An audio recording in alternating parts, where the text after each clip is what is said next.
Good evening, ladies and gentlemen. Welcome to this meeting of the Exec Scrutiny Board on Monday the 12th of February here at Derby City Council House. I'm Councillor Chris Poulter, the Chair of the Executive Scrutiny Board. Our first item on the agenda is any apologies, please, Steve? There's no apologies. I don't get caught. That's noted. No other apologies from the independent members? No. Okay, well, we'll move on then to late items. We've no late items per se, but we have been told of an addendum to item 12 this afternoon. I only just saw it before I came in. So perhaps I'll put you on notice to explain why that's, what it is and why it's late in the course of item 12. Thank you. Declarations of interest. No, none. Minutes of the meeting held on the 8th of January and the 15th of January. I propose those. Can anybody second them? Yes, Councillor. Thank you. Forward plan. Anything to discuss from the forward plan, the latest one? No? All right, well, we'll move on from there and get cracked on with the details of the Council Cabinet agenda. It's quite a long agenda, well, detailed agenda with a lot of papers, so I'm going to try and keep a bit of momentum as we go through it. And the first one on there will be, to discuss tonight, will be key decisions, item 8, and the determination of school admission arrangements for Derby City maintained and voluntary schools. Yes, thank you. Thank you, Chair. Gurmel is the Director for Commissioning. Chair, the background to this report is that the Council is the admissions authority for all our maintained schools and voluntary control schools, and we must consult on any admissions changes or admissions arrangements for those schools. All admissions arrangements are set by the statutory deadline of 28th of February 2024. Derby's admission arrangements are consistent with other local authorities and meet the legal requirements of the Schools Admissions Code. Chair, there have been no policy changes to the admissions arrangements for the council schools for the 25-26 determination of these admissions arrangements. Consultation has taken place, no objections or comments have been received during that period, and the recommendation, Chair, to Cabinet is to consider and approve. Happy to take any questions. Thank you, Mel. Any thoughts, questions, comments? Yes, Councillor Kerr. I'm Lucy Kerr, I'm one of the councillors in Little Over Ward. This is one of those documents that it's useful to have some understanding of because it's a subject that you quite frequently get casework from members of the public who are trying to get a child into a school. So I made the time to read through the appendices to this, and I agree that nothing much seems to have changed, thank goodness, because I haven't got to relearn it. But there seems to be, in the reformatting of the documents, there seems to be some duplication and some lack of clarity as to what the current terminology is. So I was going to ask us to recommend to Cabinet to give permission to the Director to make technical changes to the wordings of Appendix 1 to 4 to improve readability of the documents. Thank you, Lucy. Gurmel, any comment on that for starters? No, Chair, that's absolutely fine. We will have a look through that and make sure that it's in language that are easy to follow, and any points of technicality will strengthen. And you'll do that in conjunction with Councillor Kerr? Happy to do that. Do you have the words of a recommendation then, Lucy? It was to give permission to the Director to make any technical changes to the wording of Appendix 1 to 4 to improve readability of the school admission documents. Can you fire that to Stephen, or have you got it already? Yeah, I'll send it to him if everybody's happy with that. Can we agree that recommendation? I'll just... Any objections? No. Councillor Holmes was next then. Thank you, Chair. Councillor Holmes. Was it on, sorry, just a minute, Councillor Kerr, was it? Yes, on the was it on that subject? Yes, it sorry, was. Thank you. Yes, Chair. Cecile Wright, Councillor for Arboretum ward. Continue with the query with respect to presentation. Could that presentation also include disaggregating faith schools? I ask that because there is an added stipulation and criteria for faith school from what I've read in terms of admission criteria. So could that be added to the presentation, the disaggregation of faith schools? Thank you. Mayor? Thank you, Chair. We'll take a look at that to sort of see where it currently is in the revised document and whether there further strengthening of that visibility or separate section. We're happy to consider that and do that.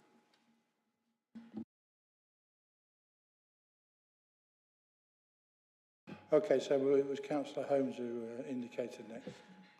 Thank you, Chair. Councillor Matthew Holmes, Mickleover Ward.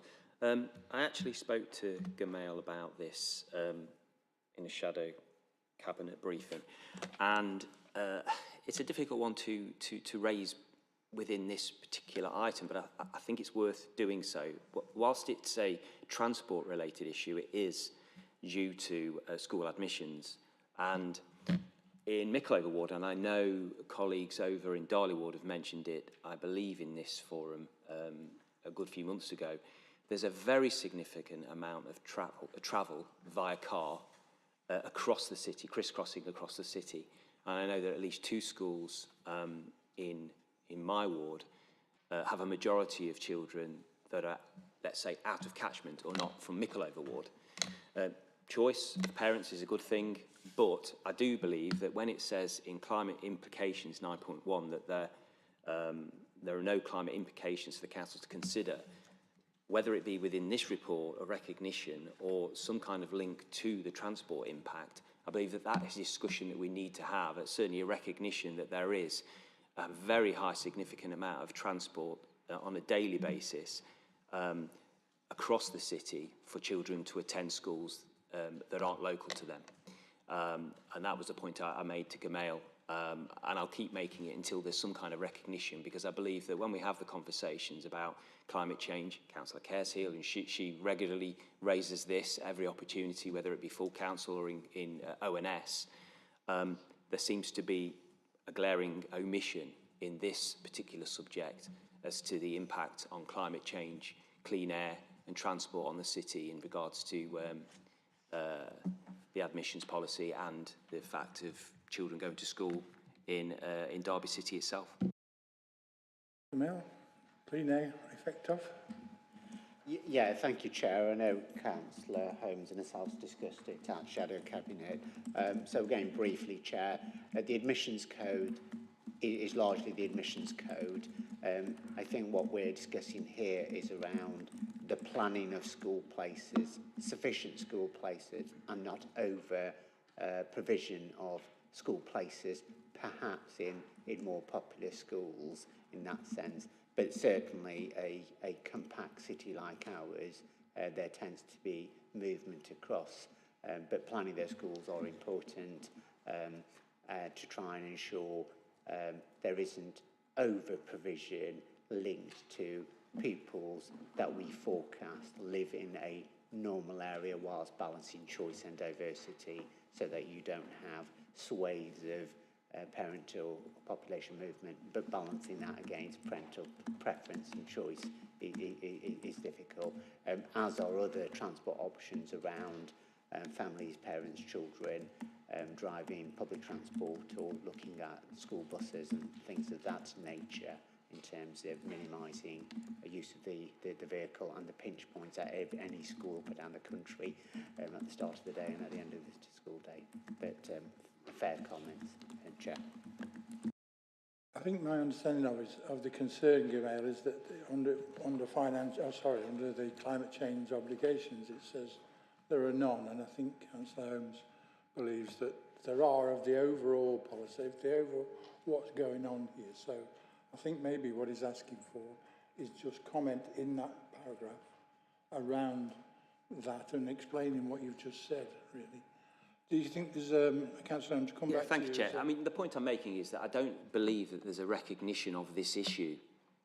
So, you know, I'll be raising this in this forum because I think it's relevant, but also in a transport forum, it also needs raising. I don't see where it fits. I've not seen this particular issue be identified as a climate change impact, and I believe it has a massive climate change impact. So it was just really asking officers to find a place for it to be recognised. It's not directly to do with this, but it indirectly is. So I just don't think it should be that there's no climate implications. There clearly are, and it needs to sit somewhere in the council for us to have that debate at some point soon. Sorry, Gamal, I'll just bring Councillor Carey in, if it's the same subject, is it, Lucy? It is the same subject, and I fully agree that. Let me say, I can understand why the officers have come up with saying there are no climate implications here, because we don't have any significant control over the admissions criteria and how they're applied. We have to effectively do what the government tells us to do. But how people actually choose their schools and choose their school places definitely has, and how they then travel to school will certainly have climate implications. One of the most frustrating pieces of casework that one can get is when a parent has a child going into their local school and another child for whom there is no room at that school. And you may already have done casework for another family who have a child who's in that school and wants to go to the opposite school. But you can't swap children between schools. They have to go onto the waiting list. If it was possible to swap children between schools, we could have a lot of happier families across the country, and we could reduce the challenge of parents getting their children to school and also the carbon footprint. That sort of flexibility is something that we would expect, we would require the government to change the rules for. We can't do it here, as I understand. And, Yeah, so that's the point. So therefore, if we wanted to, we could ask our Cabinet Member for Children and Young People to write to the government raising this sort of issue. I don't know if that's worth doing. I think, I think we're getting away with on that ourselves, Chair. subject, Lucy, Yeah. you identify that it's not within our department's control to be able to do that. There's a reason for openness, transparency, a removal of the risk of abuse of the admission system. But I agree with the flexibility is something that we should be pushing for. Matthew, did you want to come back in? Yeah, just very quickly, so we don't labour the point, but it's not about the choice. I think, you know, choice is a good thing. Shouldn't be restricted.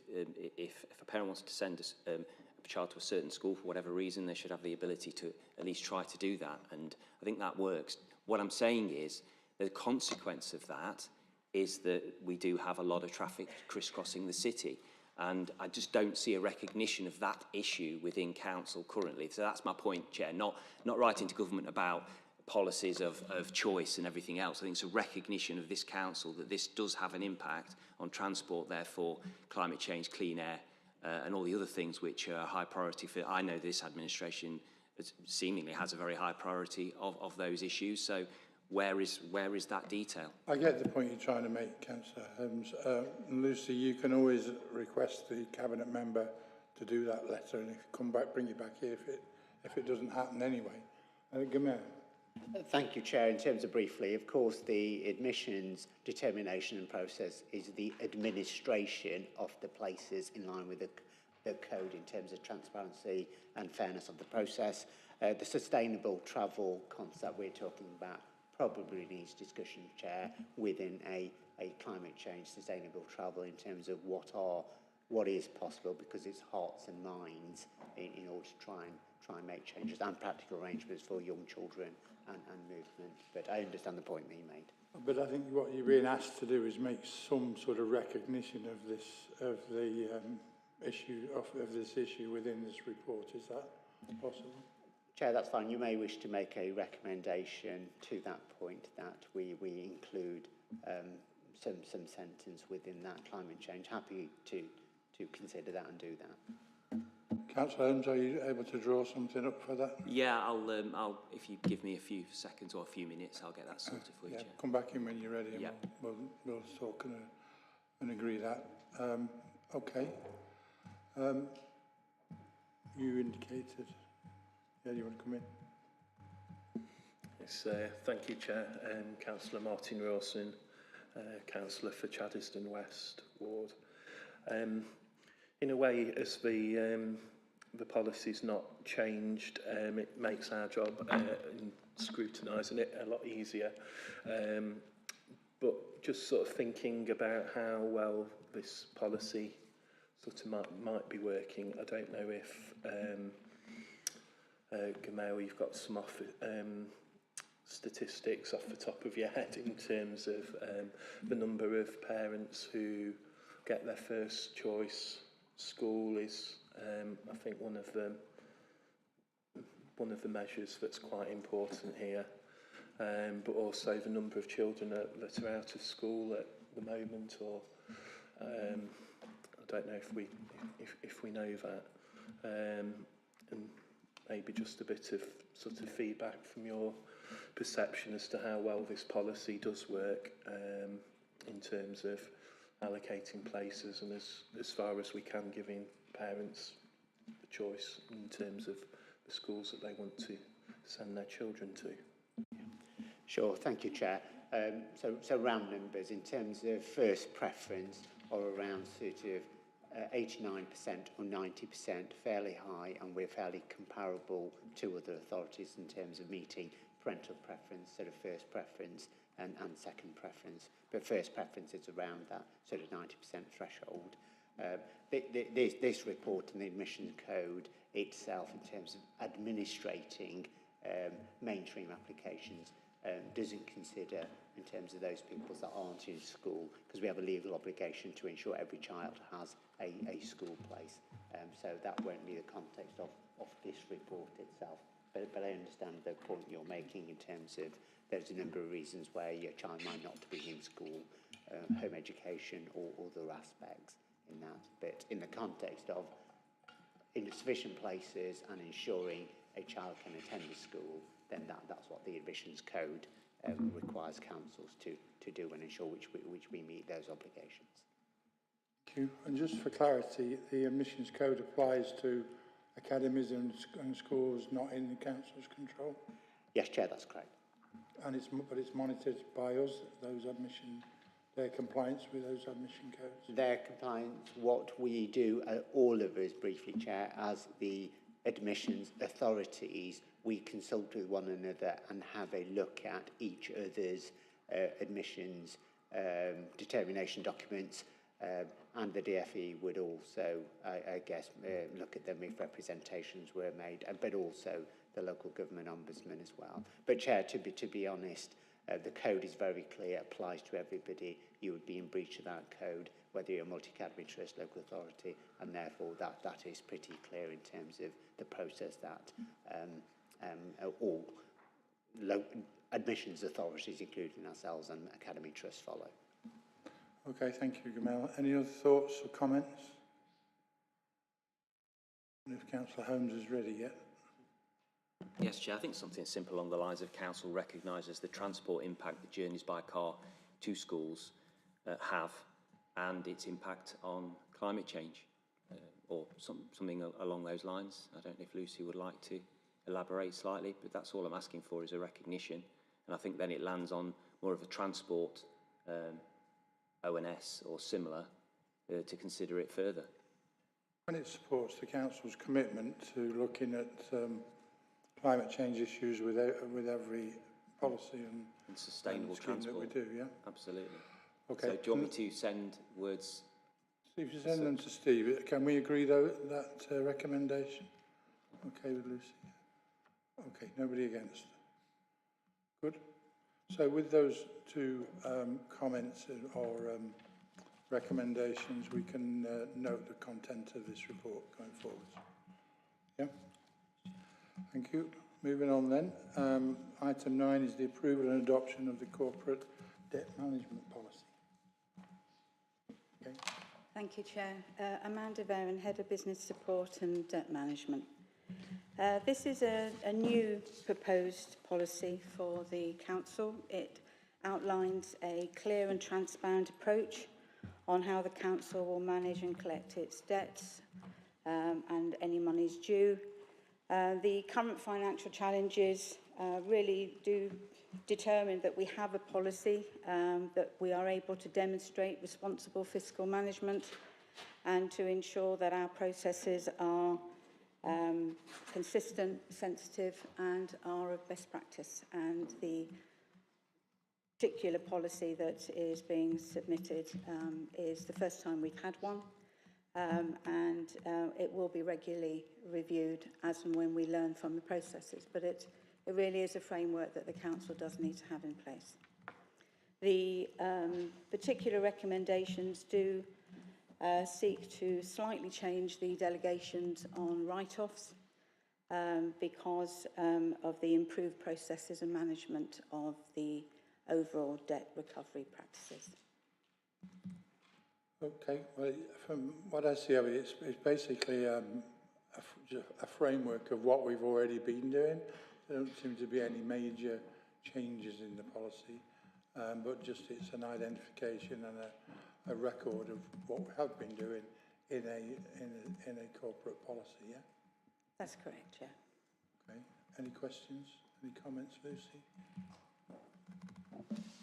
Thank you. And when I read this, I was slightly surprised when I got to paragraph 3.1, which says that council housing rent, including service charges, garages and former tenants, would be applied against this policy, because Derby Homes already has a policy relating to those things, which I've seen as one of the appointed members from council to Derby Homes board. And the list of consultees, which is really helpfully provided at the front of this document, didn't include Derby Homes. But I understand that they have been in touch since. So I think that the Derby Homes policy is actually due for renewal fairly soon, and what is within this document is going to be, will be considered as part of that review, and I think it'll be fine. But it was just something that mindfully we could have been more aware of, more tactful about. In dealing with that.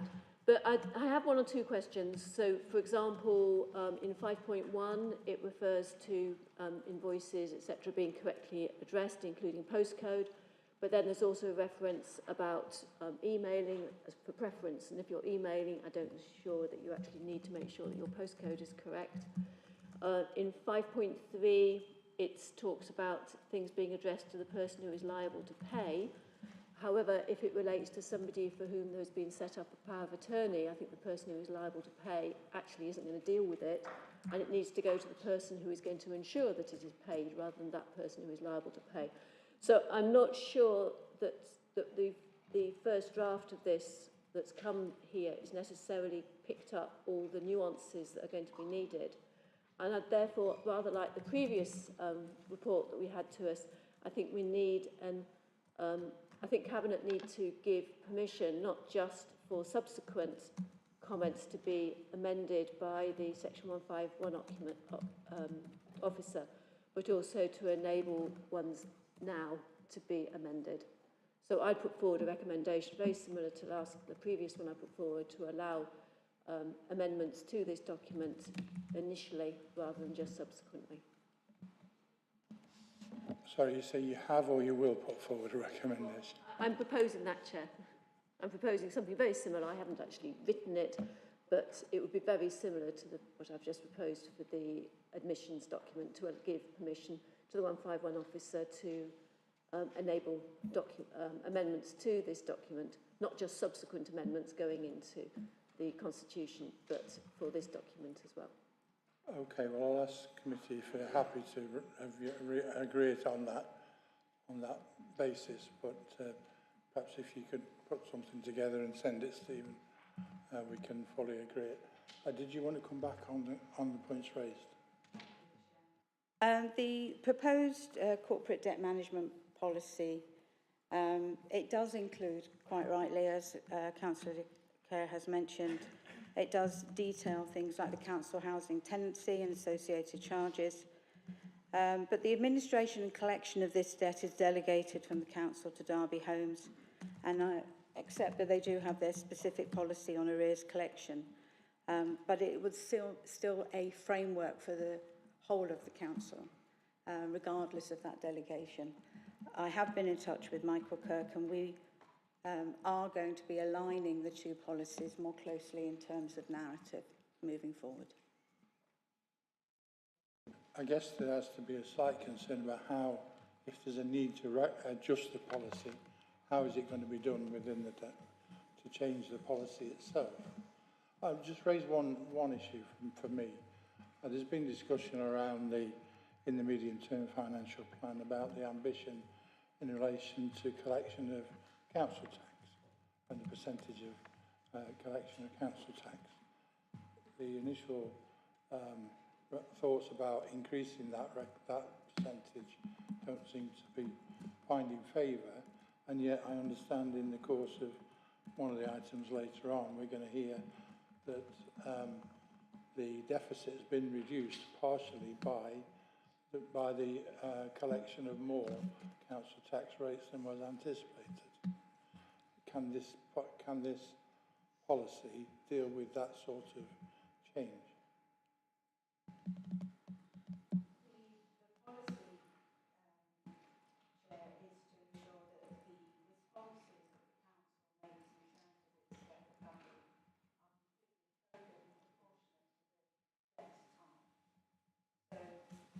The collection of council tax is covered as part of this framework and this policy document.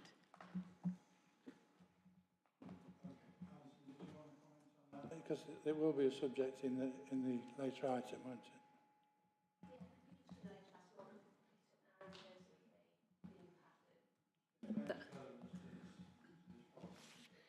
Yeah, so you're talking about improved collection rates on council tax and business rates, which obviously as a benefit to the MTFP in terms of our collection fund and everything else. So at least this policy really affects that. That's a process that we do, and that's the funding mechanism that we do in terms of our estimates. I think Amanda's paper is talking around actually a framework that would enable us to ensure that our processes are really good, and if it happens that improvements are made in those collection rates, then they would feature into the budget report at a later date. But in terms of our current collection rates, we're content with the collection rates that we've got, and when we look at the budget, when we look at the monitoring, we're in line with where our expectations were. So I don't think it actually impacts on the MTFP, although, as I said, the framework allows us to have a better process and ensure we've got that scrutiny and emphasis and focus on those improvements.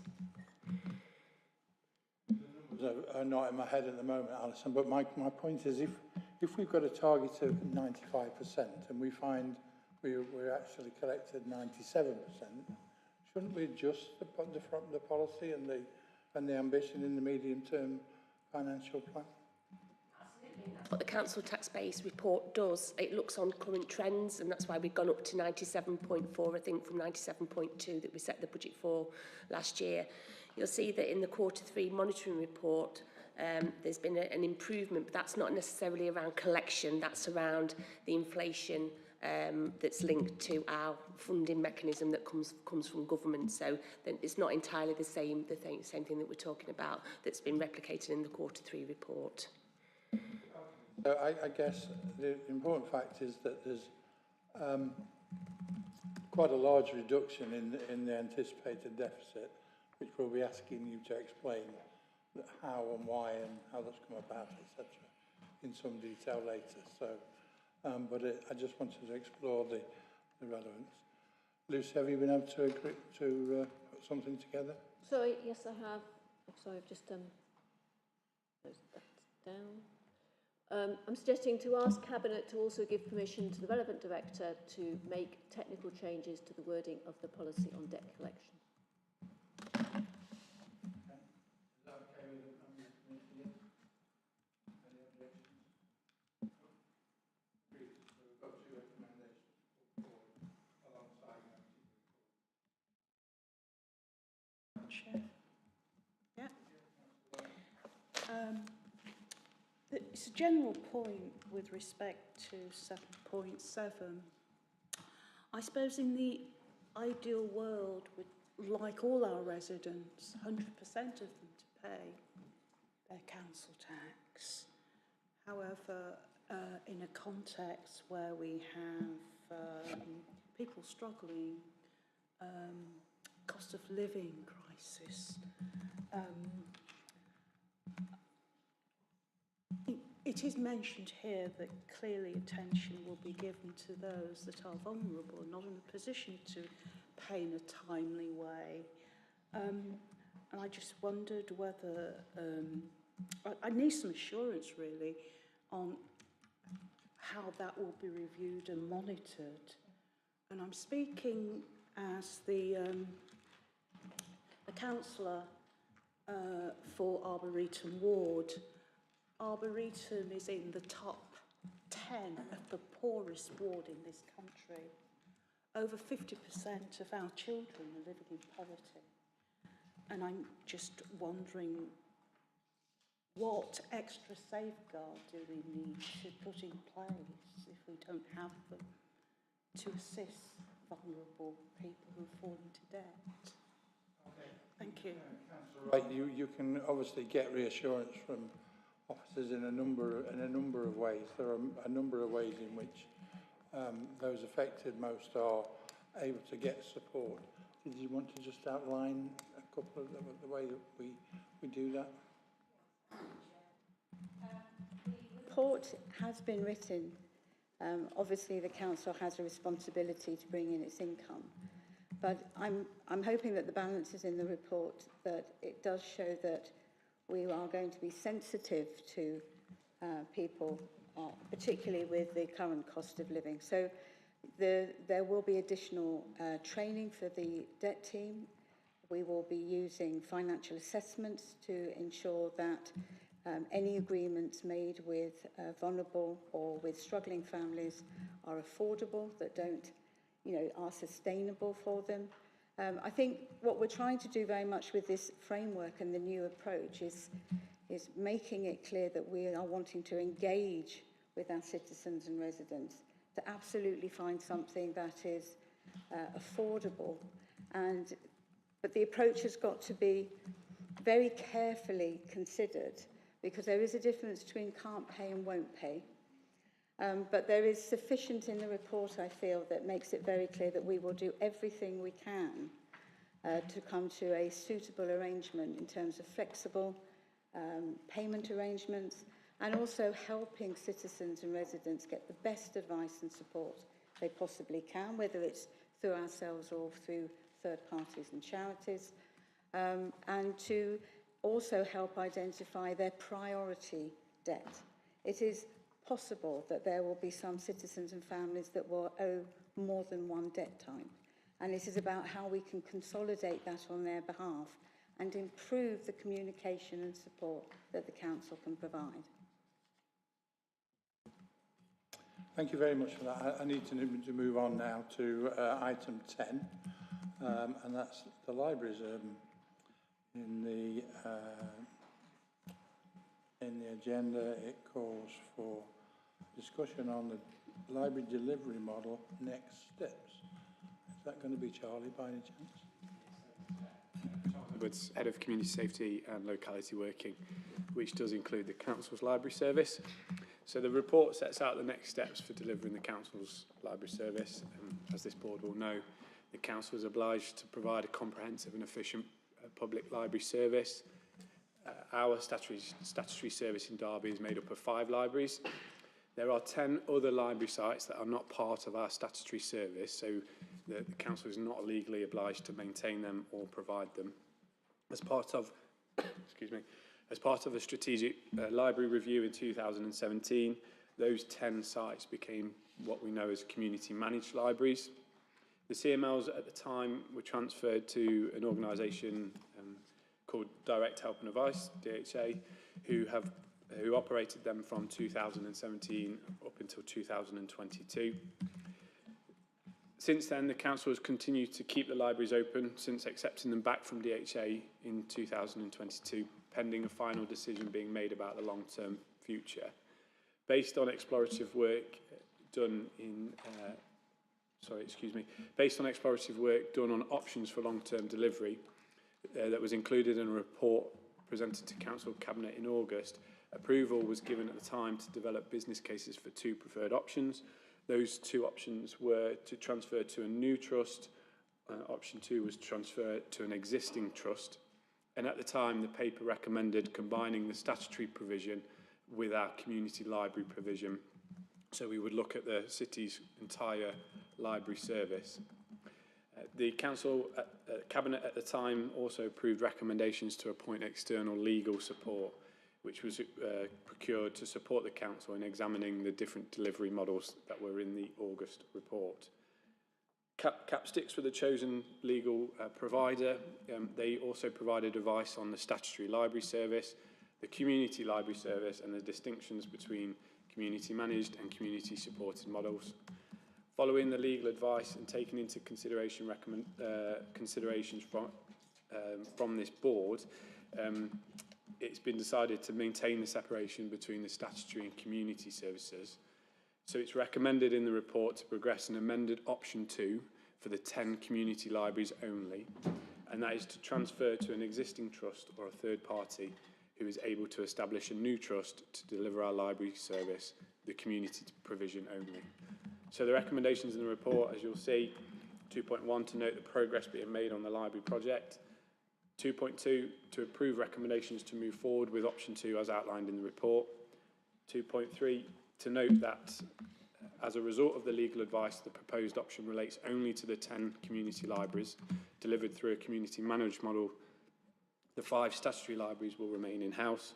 And 2.4, subject to approval of 2.2, to note that officers will carry out a formal process to seek a trust or a third party able to establish a trust for the transfer of our 10 community managed libraries. Take any questions, Chair. Thank you, Charlie. On reading the report, it seems to me like it's a return to a place where we've been before, where we've operated an expressions of interest process, which was ditched.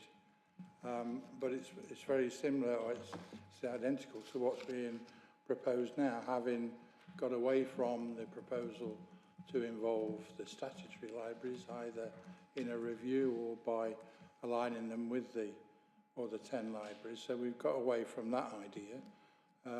But can you confirm that the one major difference here is that this policy will be a all or nothing policy? Anybody expressing an interest will have to take all 10? So yeah, there are some differences to a previous model or previous expression of interest process that we started. The big one being that we are looking for one organisation to deliver the community libraries on this occasion. The previous process looked for a number of organisations to deliver sort of 1 or 2 of the libraries which they wanted to. This time we are now focusing more heavily on the library aspects. The last process was about a community hub model as well as a library service. And we are now doing this within legal framework. So the legal advice has been really useful to ensure that the work we're doing does comply with the Public Libraries and Museums Act. We also believe that the trust model, so finding a trust, will afford some longer term sustainability to the delivery of our community libraries. Myself and other members in my group remember the difficulties when it was discussed about taking all 10 libraries and the willingness of organisations to take less than 10. If under this new policy and this new strategy it comes to a point the same as was before, that nobody wanted all 10, what's plan B?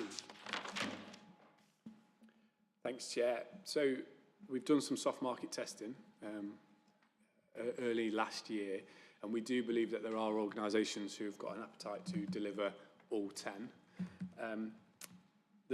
The process to find a delivery partner will determine the viability of that. So while some organisations may want to deliver all 10, we need to be assured that they are able to do that. There are other options that have been considered, and if we need to revert back to them as a plan B, we will be coming back here and back to the Cabinet to seek approval to do that. One of the things we're really keen on is whoever the delivery partner is, if we find one who are willing to deliver all 10, is that they still work with the community to support the delivery of the 10 community libraries. Councillor Bolton, you indicated. Yes, Chair. It's a shame you're being very negative about this report, Chair, but why am I not surprised? We need to be upbeat about this. The people of Derby will have their own community libraries, which actually you were wanting to close. So let's put facts on the table here. If it had been left in your shoes, we would have no libraries, so end of story. This is a wonderful report. We should all be very excited about it. Oh.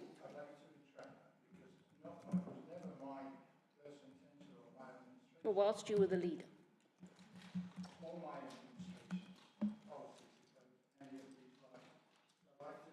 Well, that's the way it came over. You have said at a meeting previously that libraries... Okay, thank you. If you think of the Museums Trust that has run for numerous years now and the success that has had in the city, we will hopefully have the same for our libraries. And I think that is something that we need to thank the staff who've worked tremendously hard since the new administration came into control last May. And here we have before us, hopefully, the success that we will have, the continuation of all our libraries. And I speak on behalf of the Blakeries Library, where Councillor Sakib Amin and Hardy Odinza and I frequent, and thank the volunteers who do a lot of work. We've encouraged, and I'm not going to apologise for this, but we have worked hard in every ward to ensure that the libraries are a hub for the community. And this is what we are certainly doing in Blakeries. We're going to have family hub initiatives. We've actually paying for Easter activities for the children. And I think we need to sell our libraries. They are there for the community. And let's face it, we need the facilities in such of the present cost of living crisis caused by the present government. This item is a success. We need to get behind it. And I thank the officers and the cabinet members who have worked hard on this issue. And we need to be grateful that this is before us this evening. Thank you. Thank you for that very positive and political comment there. Councillor Kerr. Thank you. Thank you for what you said as well, Chair, earlier. I've also... Lucy, put your mic on. Sorry. Thank you, Chair, for what you said earlier. And Councillor Bolton, I am also a library enthusiast. However, I think 8.3 in the report has a really important message. Clearly, the last transfer was unsuccessful, and it's strongly advised that as part and parcel of any decision now to transfer the libraries back out once again as community libraries, a clear and fact-based understanding of the reasons why the last transfer proved to be unsuccessful is required. I note, Chair, that clear point within the legal paragraphs of this report isn't actually reflected elsewhere in the report to say that work has already been done, nor in a recommendation. And I think it's really important. We don't want to go down the same route again, which was not successful. We want to find a route that is successful. And if there's any learning to be done, then I think we should be asking Cabinet to do that before they go any further. I'll just comment that when I read through the climate implications, which is incredibly green for something which is saying we're going to keep these open and therefore these buildings will be used, and therefore, as they're not very efficient buildings, they won't be brightly green. I just wrote no against it. And I think we do still need to do more work with officers as to how the climate implications can be more accurately reflected in these sorts of reports. So, Chair, I do have some words for a possible amendment to this, which would be to ask Cabinet to request... Sorry, Councillor Kerr, can you just hold a second, because I'd like to take Charlie's comment in relation that's fine, Chair. to what it is the points that you've raised. To be honest, Chair, I don't particularly have anything to note. I think if Councillor Kerr wishes to make that recommendation, then I'd be happy to accept that. I think Councillor Kerr makes a valid point. 8.3 is legal advice, and we should be respecting that. And I think it's absolutely right that we learn lessons from the last time we did something similar. So if that recommendation is to be made, then I would support that. Thank you, Chair. I was going to suggest that we ask Cabinet to request a clear and fact-based report on the reasons why the last transfer proved to be unsuccessful, and for this to be used as part of the development of the new transfer. We'll put that to committee, and are there any comments, any objections to that? That be agreed? No objections. You can get, has Stephen got that, yeah? Super, thank you. Thank you. Anybody else? Yes, Councillor Eyre. Thank you, Chair. Councillor Matthew Eyre, Oakwood Ward. I'll be characteristically unbrief on this point, as I have been every time libraries have come up. I'd like to start by thanking Charlie for presenting the report and, as always, acknowledging all the work that he and officers have done on this report, and especially where there's been a change of administration on a topic such as this. As always, let's be clear from the start, absolutely no one wants to see any libraries in this city close. I sat here, for the record, because some councillors don't listen, I sat here in July 2022, November 2022, February 2023, and March 2023, representing the then administration, to make exactly that point. I didn't think I'd have to make it more than 4 times, but clearly I should have carried on making it every single day, apparently. I thought those 4 were enough. I've sat here in August 2023 and now in February 24 as a member of the opposition, repeating that no one, I don't think, wants to see libraries close. As evidence of that, members ought to note at 4.5 of this report, it highlights the funding that was made available for the Community Managed Library Service in the last administration's February 2023 budget. It's in black and white there for everybody to see. From my last discussion with various officers and reading of the last budget papers that I've seen, the administration now approves of that funding allocation so much it's decided not to amend it. So clearly in their eyes, just as in ours, the funding that we provided in our budget is sufficient for that service. More money would always be liked, but we provided the required funds for the service.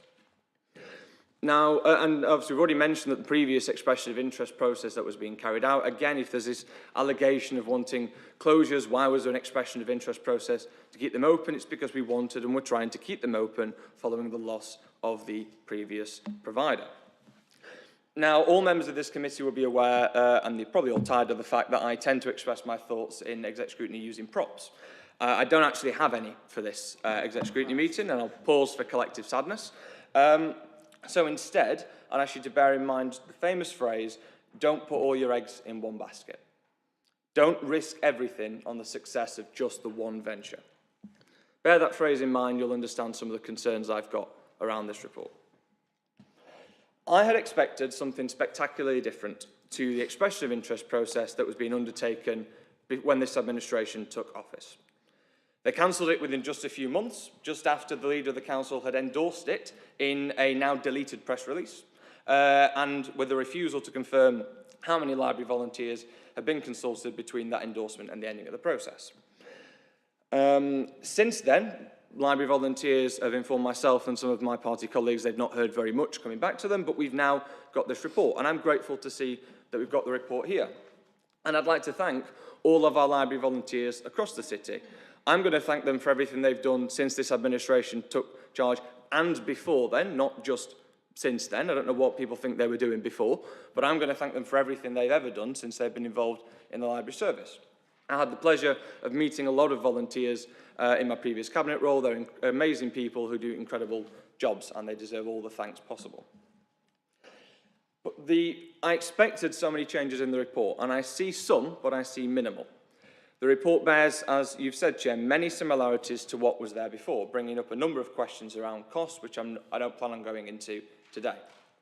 But a spectacular redirection it is not. There are some changes, don't get me wrong, and Charlie's absolutely correctly talked about some of the changes that are there. One is that the report no longer talks about libraries as being hubs, where a number of different activities can take place at the same time in the same building to bring in the additional footfall, to put on the additional activities, bring in people that may not be interested in the book offer, but may become interested by being in that building. I actually thought that was a really, really good idea. It formed part of our 2023 local manifesto. It was something I was making a big push for, and I hope that wouldn't be undone, but it's not part of this report, and I would really hope the administration would reconsider that and look at that community hub model again. On the appendix at 4.6, it talks about the community having to be effective fundraisers to ensure financial sustainability. Hugely concerns me, that sentence does, and wasn't something I'd ever have wanted to see as a requirement, but it's in this appendix. Fundraising for additional things for libraries, fantastic, but fundraising for financial sustainability is quite different, and as far as I'm concerned, poses a real threat to some of those libraries with minimal volunteers. I don't believe we should be forcing the community to fundraise in order to deliver financial sustainability, and again, I'd urge the administration to urgently reconsider that. Perhaps the most visible incorporating change is that, despite the talk that we had initially of a new vision where we would abandon the split between statutory and non-statutory, the report emphasises, as Charlie rightly says, that following the legal advice and guidance received, that split will in fact remain. Statutory libraries remain statutory and are not incorporated in this report. Community-managed libraries will remain community-managed libraries or community libraries and are incorporated in this report. Now, I'll credit the administration for looking into this in the detail that they have done. I credit that. And as stated at 4.8, it followed a recommendation from this board, and I think we can be proud of the recommendation and suggestion that we as a board made. But it needs to be noted that, as the appendix rightly says, the ability to abandon that statutory and non-statutory split was prevented by the strategic needs assessment carried out under the last Labour Council before this one. They're prevented from going down their route by their own report from just a few years ago. And the appendix rightly notes that to have proceeded with that initial strategy without the legal advice and without a strategic needs assessment could have resulted in a judicial review. And a strategic needs assessment itself is a costly and a very time-consuming document. So it was a serious potential consequence that this board has stopped the administration from going down. As a final point, but don't get too excited, it's not a short final point, I'm afraid, I turn to what I believe is the big material change in this policy. And that change, I believe, has the ability to pose a severe and significant threat to how some of these 10 community libraries are delivered if it were to go wrong. And if it were to go wrong, we could be in a very, very difficult situation with these 10 vitally important assets.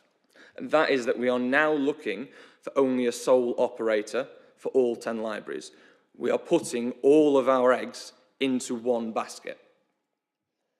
Now, under the previous soft market tests that we've mentioned that was carried out in January 2023, ideas were invited from any and all organisations who had an interest in running one or more libraries up to all libraries. There was no requirement to express interest only in all 10. The subsequent expression of interest process followed that same theme and invited and saw applications for one or multiple libraries all the way to all libraries. Again, it wasn't required that it only be for all libraries. And this was done for a number of important reasons. The first of all is that our libraries are incredibly different from each other. We might have one CML service overseeing 10, but no one CML is exactly the same as another one. Some are standalone buildings, Chellaston and Chaddesden, for example. Some are rooms within buildings. Springwood Leisure Centre in my ward is a single room within the leisure centre. Some are well attended, some aren't. Some have an abundance of volunteers, some don't. Some are nearly always open, some aren't open as much as residents may like. Some are expensive to run and some aren't, and all serve very different communities with very different needs, very different wants. Having one operator over all 10 CMLs that are incredibly different from each other may not be the most appropriate way forwards, and we opened our process up to that as a potential way forwards. Because perhaps having multiple operators, each focused on one or a couple of libraries, who can give them all of their focus, all of their attention, promote them, improve them, strive for their specific greatness, and have a significant passion for that local asset, not just as the service as a whole, but in that specific area, and know every detail about it, could be better than one overreaching organisation who may not have the time to get into the minutiae of the best ways to run each of our libraries. This administration clearly doesn't support that as a viewpoint. The second reason we looked at multiple organisations is exactly what is stated, as Councillor Kerr pointed out, in 8.3. Now, I won't reread what is said there, and we could debate all day the successes and failures of the last transfer, and again, it's not unanimous across the board. At some libraries, it was felt to be a success, at some it was felt not to be, at some the views were mixed, almost as if one size doesn't fit all. And I don't at all propose to sit here and criticise the previous operator. I had a very positive relationship with them for my time in the Cabinet. They guided the service through a very, very tricky time during COVID and during lockdowns and everything else. But any one organisation is going to struggle to manage 10 different sites in very different areas of the city, as opposed to a few organisations managing a few sites who can learn from each other, who can share best practice, and who have a passion not just for the service, but the service in that specific area. And I remember being in Chellaston, where there was somebody that may have wanted to take that library forward, just that one, with a real interest and links out into the community. Could that have been a better way than one organisation? We now won't know the answer to that. And yet we're here now with a report proposing very similar to what the report itself is saying wasn't successful, as the potential only option, as the be-all and end-all, as the only basket that all the eggs are going to be in. And the final reason we looked at multiple operators is the risk by having only one organisation involved. What if the basket breaks, essentially? What if the organisation were to go bust? What if an organisation was transferred to new leadership or ownership at a later date who didn't want to run the libraries anymore?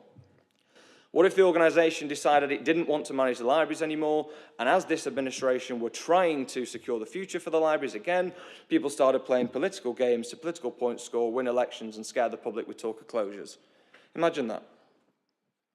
It was possible, under the previous policy, admittedly, that a sole organisation could come forward and be the chosen and the best placed one to take forward all of those libraries. That was always an option, but we had those other options as well.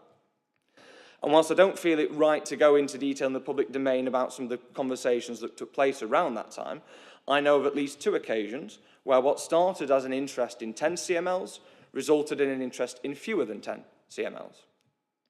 Organisations may walk away, organisations may change their mind, and on this policy as it is written now, if an organisation were to drop from an interest in 10 to an interest in 9, they're out the door. That's the end of it. We're looking for only one for all 10. I don't see in this report a proposed backup. I don't see the fix if it goes wrong. I don't see the backup baskets for all the eggs. There are a multitude of ways under the previous proposal. The administration abandoned all the progress that was made in favour of this new document with minimal changes, but where it has changed, I don't believe it's changed for the better, and I don't believe, as Councillor Kerr has referenced, I don't think the lessons have been learned yet. I think we're going down a very similar route.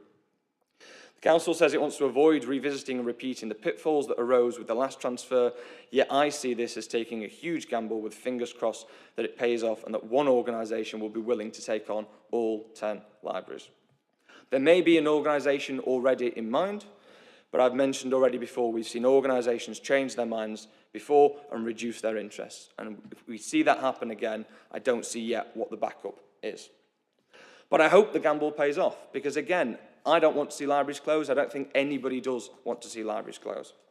But this is a very, very precarious position for these incredible buildings, incredible services to be in. Possibly one of the most precarious they've been in since existing. And I hope that we can find that basket and that that basket will be strong enough, because I don't yet see here what happens if it's not. And I do think that that phrase, don't put all your eggs in one basket, is vitally important. I don't think it's being followed here. Thank you, Councillor. Charlie, we nearly all got a cream egg of some description in a basket there. I think he found it was too expensive to get 25 to dish around. But the real point here, Charlie, is trying to be made is that there's a risk of, you talked about if there isn't a plan B and it doesn't work, you'll end up back here and back at Cabinet with a different proposal. The concern here is that this all or nothing policy could result in that, and we've got previous experience from that. I absolutely get it's a laudable ambition for one organisation to run all 10. It's more difficult to get, and described in a number of other pitfalls that might bring. So I suspect that there might be a recommendation coming to reconsider that all or nothing policy and give you the option, if it doesn't work out with one organisation, to look at a way of doing it by splitting the different libraries. The other major concern for me that was raised by Councillor Eyre is this policy in relation to the expectation that the community involvement, the volunteers at each and every library will make a certain amount of contribution to the organisation. And that might be easy in Blackreeves if there's enough volunteers, Spondon where there are enough volunteers, and Shadders and other areas where there are sufficient volunteers and they're already doing fundraising. But there might be the odd one or two where there are few volunteers in a small library where it could be a death nail for them if they're not able to raise that funding. So did you want to comment on those two major aspects? Very briefly, Chair, and thank you for the comments, Councillor Eyre. When we talk about one operator, that doesn't necessarily mean the sort of only organisation involved. As part of the process to find a trust, we'll be assessing how that trust works with community groups and other organisations to deliver the community libraries, and that's core to the trust model. And in terms of the expectation around volunteers and their contribution, I'd hope that the report wouldn't suggest it was an expectation. What the report is trying to suggest is that volunteers are the heart of our library service, and that's across our community and statutory service. Councillor Eyre alluded to it in his speech. Some of the work that our volunteers do is fundamental to the delivery of our community libraries, and their skills and experience is really important to us. And I think actually at the last exec scrutiny we spoke about ensuring that volunteers were at the heart of whatever we do going forward, and that is where this report is leading, is that remains, that volunteers will be at the front of whatever we decide to do going forward. Okay, are there any recommendations to come out of those contributions? Yes, Chair. I'll put a sort of very specific one. I take Charlie's point there about how we wouldn't, the report wouldn't be wanted to suggest that. The issue I have is on my reading of it, it does. And it's paragraph 4.6 of the appendix. So the specific wording is financial sustainability of community managed libraries will be dependent upon the continued support from the council and / any other third parties and the community's effectiveness in fundraising. If the word "and" wasn't there, if it said, you know, it could also include, this could also be contributory, I would get it. But it uses the word "and" there, which ropes them in to that requirement to deliver to the financial sustainability. So not to the additions, but it ropes them into that requirement on financial sustainability. So the recommendation at that point that I'd like to make to Cabinet is that despite the comments made at 4.6 of the appendix around financial sustainability, despite the comments made at 4.6 of the appendix that the financial sustainability of community managed libraries will be dependent upon the continued support from the council and any other third parties and the community's effectiveness in fundraising. The council will commit to ensuring that community fundraising is only for additions to the library offer and that the continued support provided by the council and any other third parties is sufficient to ensure the financial sustainability of the 10 community managed libraries. So it removes that requirement of the community fundraising to contribute to financial sustainability and puts that emphasis onto the council and any third parties that an agreement may be in with. I believe Councillor Mulhall is willing to second me on that. Basically recommending that any community contribution and fundraising is used for additionality purposes rather than the core funding for the library. I think that's a laudable suggestion. Any comments, queries on that recommendation? Can we agree that recommendation? Any objections? And then we can agree that. Okay. Anybody else? Councillors? Yes, Martin, you wanted to come in. Yes, thank you, Chair. Yeah, I'd like to very much agree with Councillor Bolton in terms of looking at this in a very positive way. I'd like to thank the officers for putting the work in to prepare this report and to take the next step. I think far from being a risk as it's been described as, it's actually taking a really important step to put libraries on a sustainable footing going forward. I would just like as well to mention this point about one organisation running 10 versus multiple organisations. I think it can be a little bit like swings and roundabouts. There'll be potentially pluses and minuses of each, but potentially a positive of involving a larger organisation over a larger number of libraries may be to be able to support some of those libraries that do have fewer volunteers by supporting volunteers from where those libraries where there are good numbers to encourage them to support the other libraries. So there is some potential, I think, there to provide a more seamless service across the whole of the 10 libraries. And I would also just like to say something positive about the model of trusts, because we do have an excellent example of a trust here in Derby already, the Museums Trust, which has done a fantastic job in terms of the work they've done on the Museum of Making. A few years ago, that was under threat of closure. They've gone out, they've sought lottery funding and delivered a fantastic project that's really regenerated and rejuvenated the Silk Mill, now the Museum of Making. So there is a really great opportunity, because it's not the council delivering these projects, to be able to access external funding in a way that the council can't. And I do see some really good potential as this model moves forward in being able to attract some of that extra funding in for our libraries and helping them to develop and become sustainable as well for the longer term. So yes, very much support this report, Chair. I very much welcome this from the officers and the Cabinet for doing the work on this, and it's really positive to see a commitment for all of the libraries in Derby remaining open and finding a sustainable path for them. Thank you. Thank you, Martin. I won't go against your assessment of the Museums Trust as being a great trust for the city, and there are other ones that you could have used and mentioned along the way. Where I have to disagree with you is just point out that, yes, you're right, there must be pros and cons for the process of getting one to deal with all 10, or maybe 2, and splitting it for various interests.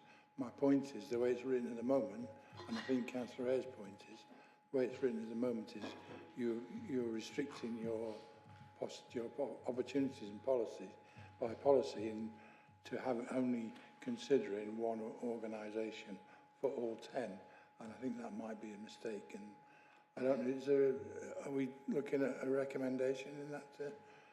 Yeah. Cheers, Chairman. Thank you very much. I have a general point, and then I think I've got a recommendation that will come after it. So my first point is I'm increasingly becoming concerned about the lack of footfall in our libraries, and there's been, I think, a general trend over the years of continuous reduction in footfall across our libraries, and I think the hub model went about trying to increase the footfall in the libraries to kind of give them a bit more longevity and a bit more life. So I think my recommendation is going to be that the Council Cabinet reconsider and revisit the hub model to increase the footfall of the 10 community managed libraries. I know that sounds a little bit, if I could turn back time in, classic Cher, but I think, yeah, that's my recommendation, I think. I'm happy to second, Chair.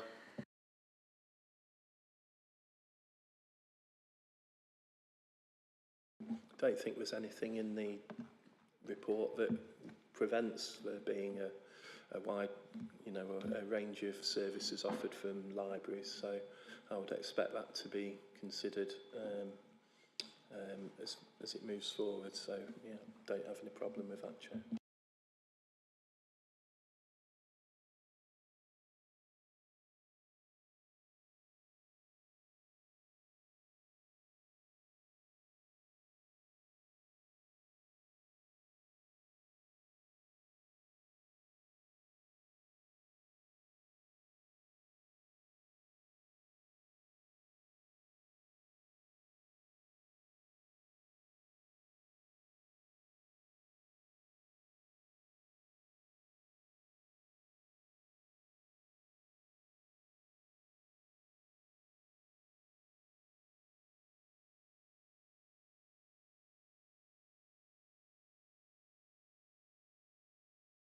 Thanks, Chair. Appreciate that.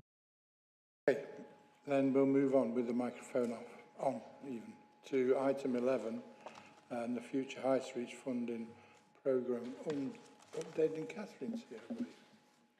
Thank you, Chair. Catherine Williams, Head of Regeneration and Economic Growth. I'll keep my report introduction relatively brief because we have two reports being presented to Cabinet, one in the public section of the agenda and another in the private. Essentially, this report requests approval of changes to particularly the Eastern Gateway project within the Future High Street Fund programme. A big drive for those changes comes from the fact that wider economic conditions and market forces have presented challenges to some of the elements of Eastern Gateway that were originally envisaged. And because of those changes and the reduction in scope of the Eastern Gateway, the original Eastern Gateway project, that's freed up some funding essentially and allowed us to look at supporting an additional opportunity in the Cathedral Quarter. So this report describes what those changes are and the reasons for them, and also describes the particular due diligence that we've undertaken to make sure that we're assessing both projects effectively, and we can justify the case for public sector funding of these projects, and also outline some of the headline terms and conditions that we're proposing to be in the funding agreements with our partners for each of those projects as well. So I'll keep my report summary that brief, if I may, Chair, just because I'm conscious of time and the fact that we have a private report as well with more detail. And before I'd finish, I'd just highlight that the reason for the private report is there are a number of commercial sensitivities still around, particularly the Cathedral Quarter project, which means that we're not able yet to share publicly details of the location or the parties involved, and also some of the commercial details of the deals behind that project as well. So thank you, Chair. Okay, Catherine, obviously this is government funding we're talking about here, and any significant changes to that needs the approval of the government department. I assume that's been done. It has, Chair. We submitted a project approval request a few weeks ago, and I believe I can share in this arena that we received notice today from DLUC, Department for Levelling Up and Communities, that those changes have been agreed. So we have agreement of the funder. Obviously, we need a few. Obviously, all of this was subject to agreement of DLUC. We can't progress without that. So very timely that should land the very week of Cabinet, which is great. So yes, we've got their agreement. Thank you. Okay, any comments, questions subject to the private financial matters? You want to deal with something now, Councillor Kerr? Yes, please, Chair. I very much like the ambition in paragraph 3.1 to repurpose semi-derelict Victorian buildings. We need to look after our heritage, and we need to be making it suitable for the future, and I hope that repurposing will be both sensitive to the buildings and also efficient for the future. However, the second half of that sentence in 3.1 says, much needed commercial space. The need to create it. Now, I've cycled through the city centre this evening, and we have quite a lot of commercial space which has big for sale plaques on it and similar. So I'm not convinced that there is a much needed commercial space generally in our city centre. We have talked a lot about repurposing and refinding our need for city centre space and what we're going to be doing with it. We've talked a lot about getting more people living in the area so that we're bringing more dynamicism into the city centre. And I do definitely believe that we need to stop buildings becoming semi-derelict. So in general, I support this, but I am not convinced that that phrase, much needed commercial space, I have not seen that evidence. However, I think that, as this report explains, there are safeguards built into the use of this space and the liability and the risk that the council is bringing into that is protected because of other reasons and the ownership of the property and so on, and that due diligence has been done. But I hope that that commercial space is going to be designed in ways that will make it more flexible, so that if commercial operators are not there in the medium to long term, even if they are initially, the space can be repurposed at not too high a cost. Now, I've already referenced that we're looking to have more people living and working in the city centre, and I think that is great. I therefore really support the greening of the areas which these parklets are being sought to create, and I think that is a really good opportunity and something that we need to be looking at. So I have got a recommendation, Chair, that we should use this opportunity for more city centre living and these green spaces to actually engage with a Friends of City Centre Green Spaces, and I have a recommendation that I've drafted for Cabinet to do that. But I also wanted to make a comment on the Eastern Gateway, and it's something that actually quite concerns me, in that the second bullet point under 428 talks about an approved scheme design and commitment to specify materials that are consistent with those used in East Street. I've had conversations, Chair, with people who are wheelchair users, and they find East Street actually very difficult because the cobbliness of the surface there can make it very uncomfortable for people who are in wheelchairs. And I think we need to learn from that. And I would ask that an approved scheme design doesn't replicate the uneven surface that we have in East Street. And we can actually learn from that and make it more DDA comfortable. I haven't got a recommendation for that, but if anybody wants me to write one, otherwise I'll just take it away as an issue for officers to consider, please. I think there was also, as an observation, Chair, I understand that there has been some work done with the consultant about the use of framework contractors. And in 4.29, the penultimate bullet point, it talks about looking at a public sector framework for the contractor. And I just would like to make sure that that is still the best advice that we have in terms of our project management. And it's not something that we should be dealing with in a different manner. So would you like further discussion to come back before I put forward some wording? Let's see what Catherine's got to say. I'm sure she can reassure you in relation to the DDA requirements in this. And there's a fine balance between making it too smooth and people slipping over and cobbles that make it uncomfortable for people in scooters and things. So I'm sure you can take that comment back. In relation to the first one, also I'm sure you're able to provide Councillor Kerr separately evidence of the commercial demand in the city centre and whatever. In relation to further inner city living, I have to say, we're not doing too bad at the moment with the developments on Victoria Street and on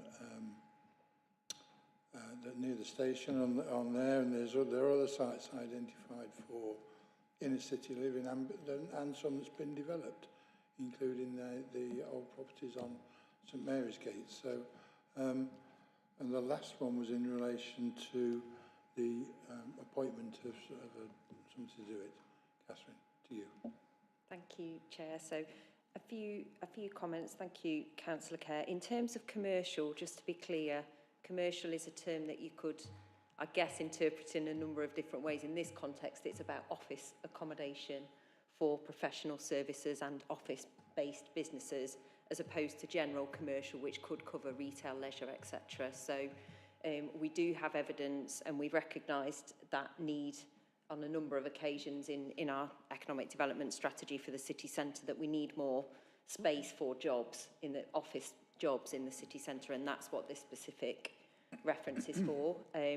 Again, I'll speak hopefully in a helpful but suitably vague context that there are negotiations underway for a business to occupy the space, that the commercial space that is created, and that will be on a reasonably termed lease agreement basis, so that they will be there for a reasonable period of time, which obviously mitigates that need for flexibility, Councillor Kerr, in terms of use, because it will be to meet their needs as a company, and it retains, obviously brings jobs into the city centre, which is a big part of what we're trying to achieve with the Future High Street Fund. And then in terms of, yes, I will take the point away around materials, absolutely. But on both that point and the framework contractor point, just as a reminder for scrutiny, this isn't a project where the City Council is directly contracting with a building firm to deliver these works. We're providing a grant to a third party for them to own and deliver the project, which is helpful for us because it means that delivery risk and construction risk sits with a third party. So they are responsible for appointing a contractor.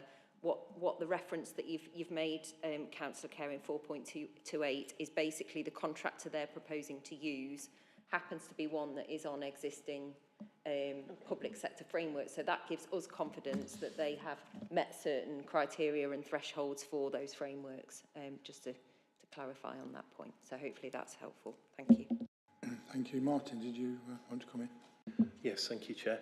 For those of us on planning will have seen, I think probably on 2 occasions, an application come before us from Derby, and this the Future High Street Fund as well, I think, has gone through a couple of iterations. So I'm just sort of trying to get my head around how the Future High Street Fund project, the Eastern Gateway, sort of dovetails and fits with Derbyans' longer term plans for the site. If it'd be easier to talk about it in the confidential bit, then that's fine. But if there's perhaps anything you can say in the public. In the same way, Martin, it needs to dovetail with the Market Hall project as well, doesn't it? Again, which we can talk about a little bit later. I think I'd suggest that if the board's happy, then we cover that, a discussion of that point under the confidential item. Thanks. Lucy, then you talked about a recommendation in relation to inner city living. Yes, Chair, and Friends of City Centre green spaces. So it would be to ask Cabinet to seek to establish a Friends of City Centre green spaces to include the parklets as part of the policy supporting city centre living and to help ensure that this aspect of high street investment is a long-term success. Okay. Friends of groups work fantastically well in certain areas. Whether that be a good idea to have one for the city centre, I'm not quite so sure. But I know that they occur in other cities, and if you are living in a flat, a high-rise flat, you have no garden of your own. You might have a balcony, you might have some pot plants, but I think they're already, I've met people who are already come into the city centre and do some sort of guerrilla gardening of things because they feel that they can enhance the plantings there. And I think if we were to formalise that, it would give more people the opportunity to engage with nature. It might be something that Down to Earth might take an interest in helping to initiate. yeah, it might be. I mean, there's a strong Friends of River Gardens group who do a lot of work along the stretch of the river and the parks at both ends of that stretch of the river. Maybe it's an extension of that. I don't know. Yes, Councillor Moore. Yeah, I was just going to say, is there already a group that already exists that we can just ask to cover this? You know, is there a group that supports Arboretum Park, for example? That's basically the city centre. You spoke about the Riverside group. I just feel that, are we not creating another layer of bureaucracy, Lucy, with doing this? Can we not just ask another group that already exists to help support us? Through you, Chair, I think it's a different... the geography means that people who live in city centre living are probably going to be city centre based and city centre thinking, more so than the others. And this is only to ask Cabinet to seek to establish. It's not putting a big onerous thing on it, and I expect that Cabinet would then delegate it to somebody else, such as Down to Earth. I think on the basis that, as you say, you put it to Cabinet to think about some sort of friends group, then I'm sure they would probably support looking at that with maybe existing organisations and maybe ask the relevant Cabinet member, the city centre, to have a look at it. I don't see any major harm in it. I just wonder how they'll be able to succeed in that, in your recommendation. Any other strong feelings on that recommendation? No, I'm happy to support if Councillor Kerr, you propose it. Okay, in that case, I think we can agree that recommendation. You've got that, Steve? Or we'll get that, Steve, in some detail. Any other thoughts, comments on item 11 and the Future High Street Funding Programme? Thank you for the update, Catherine. Bring updates as often as you can. I'm sure you do to the relevant scrutiny board anyway. But yeah, it's good to know what's happening in relation to the outside funding. Good, thank you. Moving on then, moves us on to item 12 in the medium-term financial plan. Thank you, Chair. If I just pick up the concern around the late addendum that's been issued this afternoon, that's in relation to the fact that we run two consultation processes as part of the budget process. One is alongside just the main proposals within the budget report, and that consultation period started on the 21st of December and closed on the 26th of January. But it's standard practice for us to have a more focused consultation on more complex budget proposals, and those were in relation to the people services and the adult social care proposals, and we ran that consultation up until the 7th of February, just to give people a week and a half longer to be able to respond to that. So the late addendum item is in relation to the adult social care part of the budget consultation, and that's why it was late coming out. So I hope that just gives a little bit of context as to why we've had that late item. It gives us the context, Alison, and I'm glad that people have had a week and a half longer to respond to the consultation, but it's given us, or me, half an hour to respond to it, so I haven't had a chance to study it. So perhaps you can give a bit more detail in the outcome of that consultation, because it's important that we can scrutinise that. Yeah, absolutely. And, you know, if I can give an overview of the report, but if there's some specific, more detailed items that you want to talk about outside of the meeting, I'm quite happy to do a briefing on those proposals as well. So I was going to say to the members of the committee, if when we do get a chance to read it in the next few hours before Cabinet, and anybody wants to come up back with me with any specific concerns around it, then I can raise it at Cabinet tomorrow. Yeah. But just a request, so give us a bit more time in future on these things.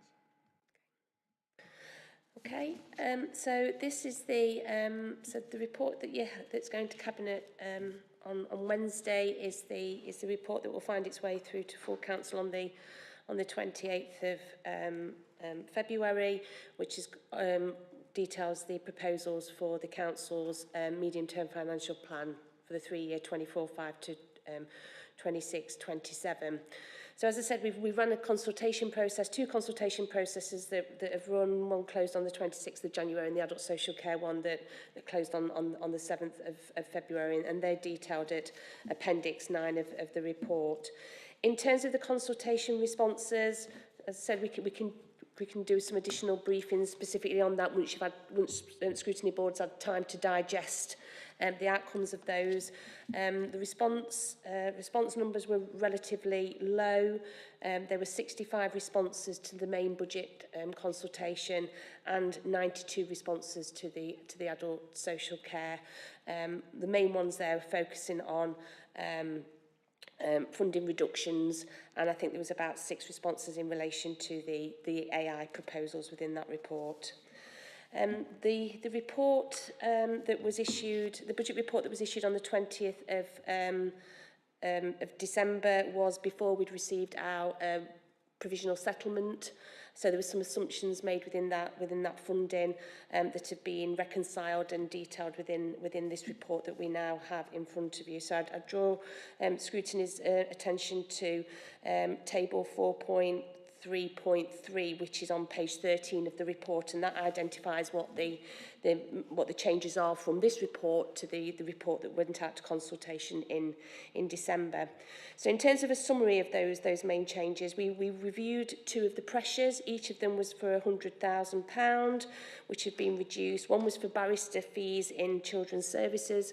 When we've come to look at the outturn and the forecast, we see that the overspends weren't materialising as much as we intended, so that pressure's been reduced. And we've also reduced a pressure in relation to some of the treasury management costs. There's also a reversal of a saving in there for 250,000, which was a year 2 savings for some commercialisation savings. So that was a £500,000 saving over 2 years. This is the second element of that when we reviewed the delivery plans to be able to ensure that we're delivering against the full 500,000. We did have concerns about the achievability of that. So we've had with the final budget settlement, we were able to reverse that second year of that pressure. And then you'll see in that table 4.3.3 that there's a reconciliation process that happens at this time of year in terms of our non-domestic rates, and that allowed us to put some additional funding into our collection fund smoothing reserve to be able to deal with the volatility of collection rates and appeals. Contained within the report as well, on the 24th of January, the House of Commons announced some additional funding for local government, £600 million. 500 million of that was ring-fenced to top-tier authorities for social care, and our proportion of that is just shy of £2.4 million. There's been no decisions taken within this report in terms of the allocation of that. We have yet to receive the details of what, if any additional burdens that may be associated with that new funding. So the proposal is to allocate that into a contingency at this point in time until we've received that additional information. The report details 18 appendices. As I said, there's the consultation meetings, but it also looks at the reserve balances and policies. There's a capital strategy contained within the report, and a treasury management strategy as well. Thank you, Chair.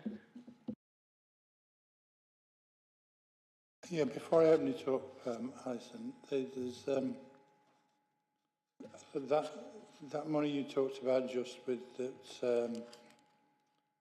In the final settlement, I suppose, from government, where our share of the £600 million, when I last asked about that, you weren't expecting to get clarity on that for some weeks, and yet now we know what the amount is, and I'm just wondering why it isn't going to be built into the overall plan. I mean, it's £2 million. When I'm going to ask you for just to summarise the situation in relation to the deficit we were last holding. You've gone through some of the items that have reduced that deficit quite significantly, leaving us with a certain amount. If we've got that £2 million, why doesn't that balance the books in effect? Okay, so we've been given the amount has been confirmed to us because we had the final funding settlement last week. It's the government's intention, though, that the detail of the funding and the associated burdens will be as part of the spring settlement, which is expected on the 6th of March. So we've had no more information other than our proportion of the allocation. It's for social care. It's for authorities with social care. Yes. Yeah. Why can't we just take that off that now? Well, this funding is for next financial year, not for the current financial year, so it wouldn't impact on the overspend this year. It's for next financial year. Yeah, that will be the consideration that we'll be looking at when we know what the associated burdens are with that. What we would say, though, is that when we've set our budget, to be able to set a prudent budget and to be confident with the deliverability of that, we've put pressures in our social care budgets already, probably circa £7 to £9 million to be able to deal with those overspends that we've got this financial year. So what we need to do now is make an assessment of the adequacy of those resources against where we are outturning towards the end of the financial year. So it's something for further consideration once we've got the actual detail around that funding and how we need to apply it into the new financial year. What we also need to be mindful as well is that the budget has only been set balanced for 1 year. We still have significant gaps for years 2 and 3. So we do need to make sure that we do apply any additional funding, that it's got that sustainability aspect in terms of delivering the budget over the 3-year period. Okay, well, I suspect at the budget meeting that £2 million won't be forgotten. And there might be questions as to where it's going or why it isn't included, but we'll deal with that on the budget itself. Just for my ignorance, in terms of the numbers, the deficit that we were facing up to this meeting was £5 or £6 million. We've reduced it by a certain amount. What's the deficit left now? For this current financial year, or for the medium-term financial plan? No, we're dealing with the financial plan, aren't we? In the medium-term financial plan, I think it's 13 million in year 2, rising to 15 million in year 3. But that's in the context of us only having a 1-year settlement, so obviously that changes. But based on our latest assumptions, then yes, we do have. But in relation to this year then, and delivering a balanced budget for this year? So our Q3 monitoring that's on the agenda will show that we've got forecasted an overspend of about £2.3 million this financial year. So the deficit's down to £2.3 million. And we've got an extra £2 million odd from the government. Anyway, I'm going to suggest that it suggests that the budget that we've dealt with for the last 12 months wasn't particularly devastating, and it was actually quite remarkable that we're able to balance the budget at the end of the day. It's been quite remarkable that we've got it down quite significantly. I think there's been a lot of, our deliverability of our savings. We're at 96%. I think we're delivering about 15 million of the 16 million that we've got to deliver. I think we've continued with the panels in terms of monitoring vacancy control and non-essential spend. So I think there's been a lot of work that's been put in to ensure that we've driven that overspend down, but the budget is. I can take it that it's got that's been.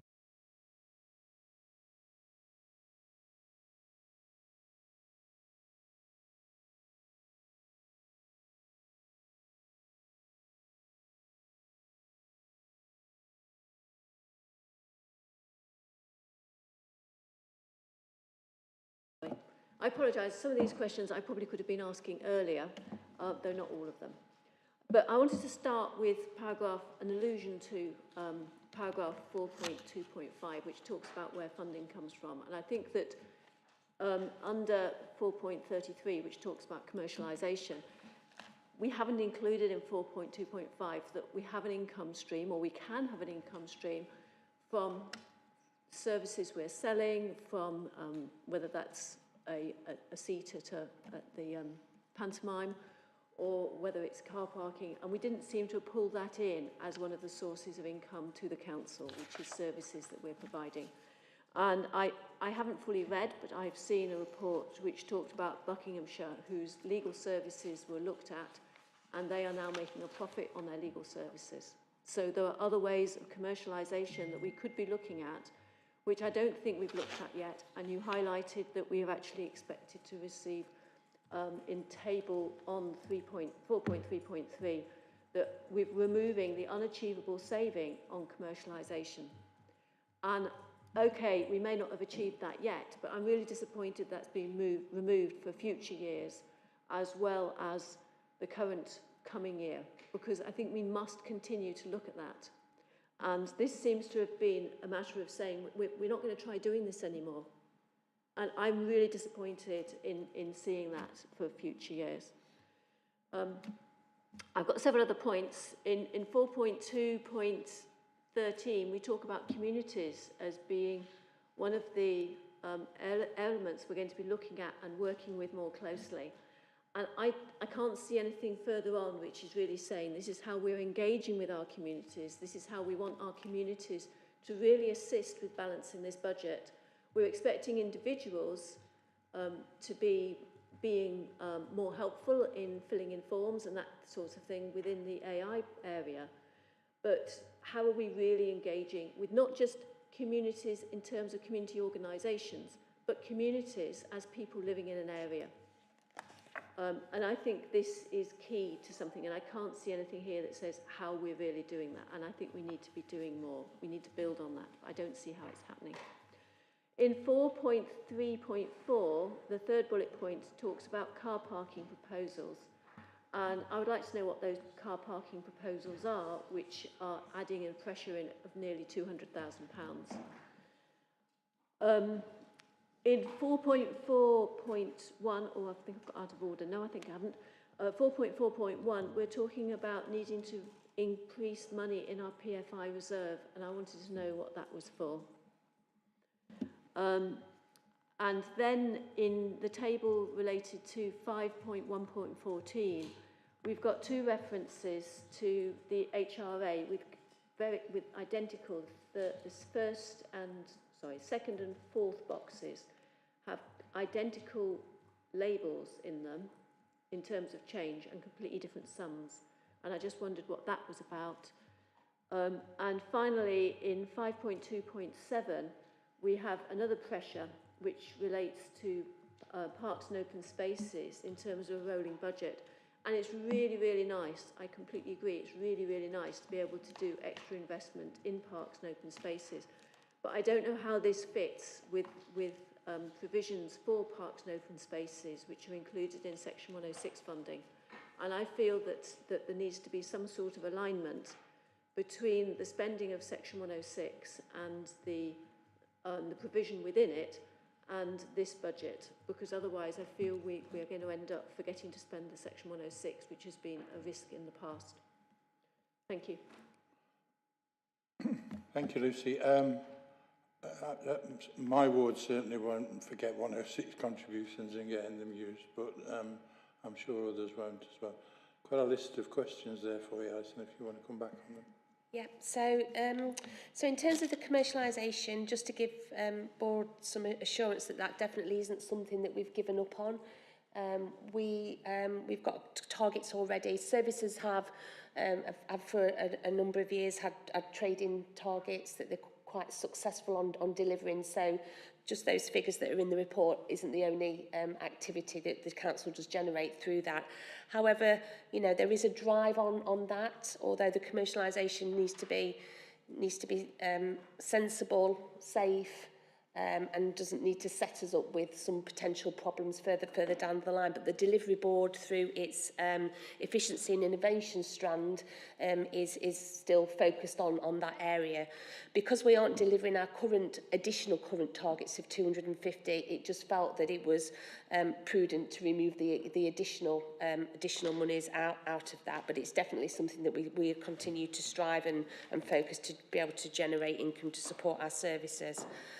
In terms of the car park issue, we have got some underachievement of some of our car parking income.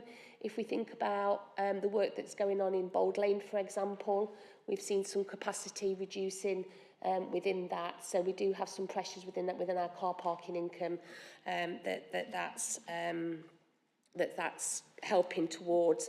And it also gives us a little bit of additional capacity should we have any development in the city centre, as the delivery partner procurement has worked in terms of the regeneration in the city centre, if that's got any impact on our car parking going forward as well. So that's why that additional money was put in there. For the PFI reserve, probably don't recall, but last year, as part of our budget strategy, we removed some monies out of the PFI reserve to be able to deal with the cost of change, and that money there is replenishing that PFI reserve back to account for that money that we came out of that reserve. In terms of the Section 106 and the parks, absolutely need to take on board what you're saying about joining up the capital programme and the Section 106, and it is an area of focus for our officer cohort group over the course of the next months to actually really do look at some of the opportunities that the Section 106 may give us in terms of delivering some of those projects. In terms of the HRA on the table, 5.1.14. I'm going to ask colleagues to explain to me what those two figures are there.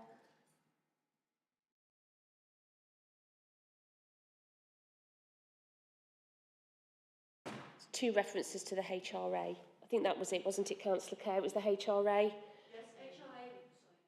HRA approved at this cabinet, not included in MTFP consultation. 46 million, 5 million. If you haven't got the answer, we can get that. No, it should have been added together on one line. Okay, Just, it's the should be same one item, line. Councillor Kerr, it should have been added together. It's the same issue. Okay.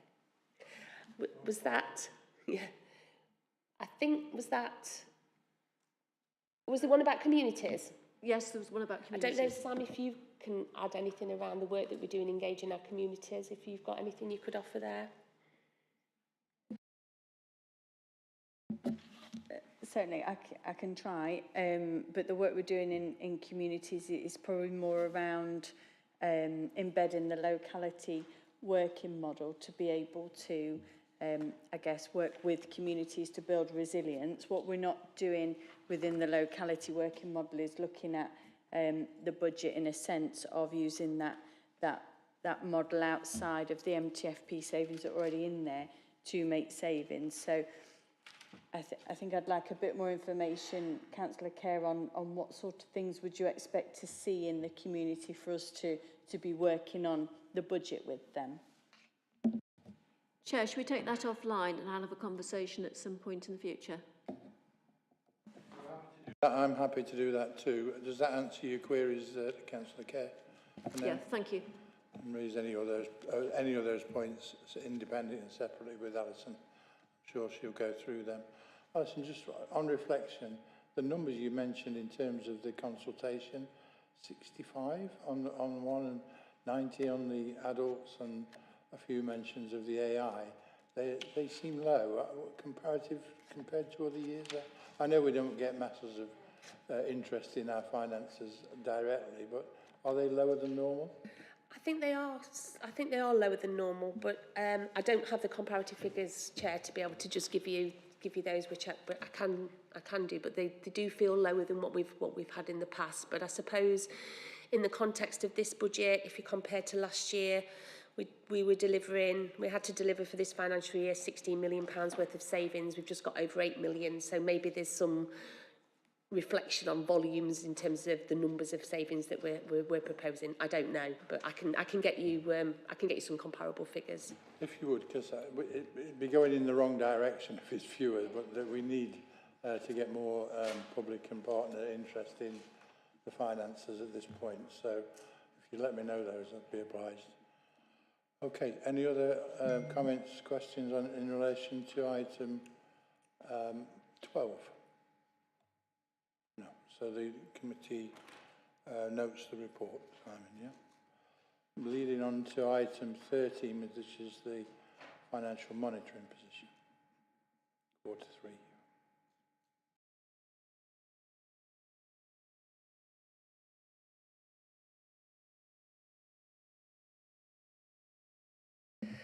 Thank you, Chair.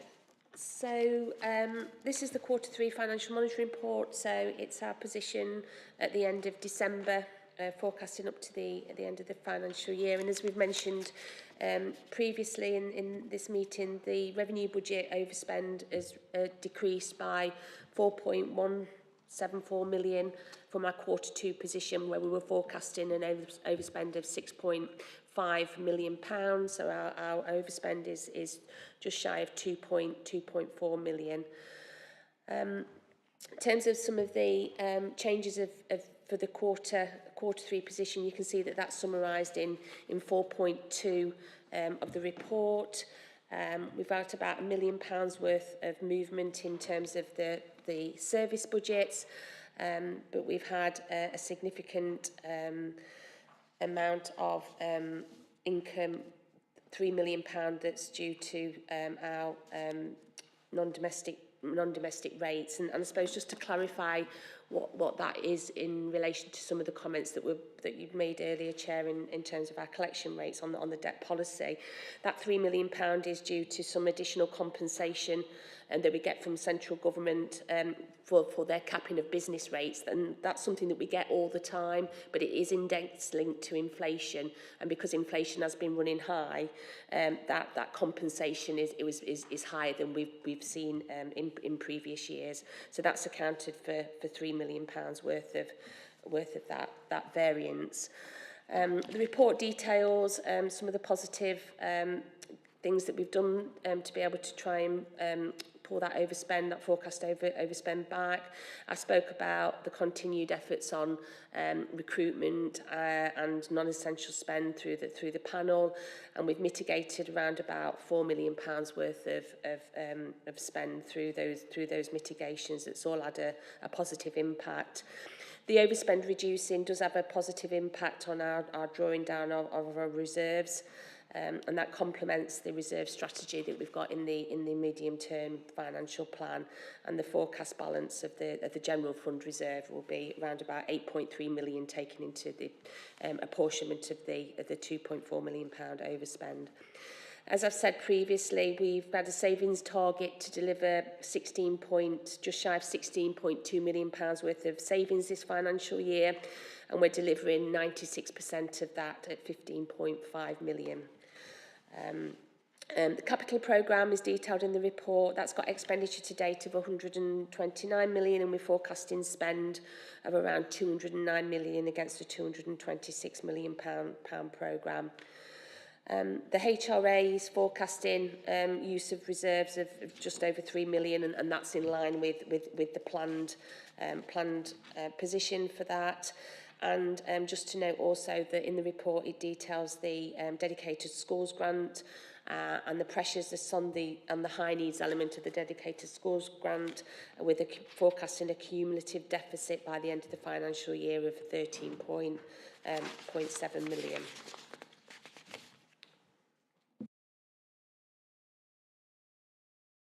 Thank you. Opening it up for questions, comments. Lucy? Can I just say a thank you? And it's a thank you to all the staff across the board who have been mindful of the spending, because some of these savings are small amounts from what individual people are doing differently.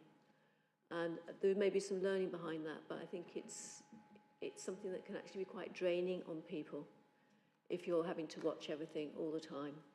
And I just think when we see the final figures, we can see that everybody's little bit of work is making a difference. So it's just a thank you. Truly remarkable. Can I just ask Alison, excuse me for being one of my hobby horses in relation to collection rates. 4.9.4 highlights the assumptions in relation to 24-25. Is that on the back of the collection rates for 23? It talks about the total surplus calculated being 2.758. Is that a prediction on the back of the 23-24 collection rates? Yeah, it's collection rates are a little bit up this year, but not significant. That is in relation really to assumptions that we made in our budget in relation to appeals. That's the biggest reason that we've got a gain in the collection fund. When we set our budget, the collection rates is just one element of it. We've got numbers of appeals that are going through and all of those things. So the big gain this year is in relation to appeals being lower than what we'd anticipated. So would it not be appropriate to change the anticipated percentage collections? No, collection rates are about where we are. It's the levels of appeals that we're seeing, what we've assumed in our budget. We're assuming and projecting a surplus next year of 2.7. Yeah, it's a one-off when it goes into the smoothing reserve. We could have higher appeals next year than what we're forecasting. It would mean we'd have to draw onto that reserve. It's quite volatile as you go through the years. Good. So you mentioned the smoothing reserve. It's not something I know about. How many millions have we got in the smoothing reserve? Probably not enough. Just have to have a look at the report.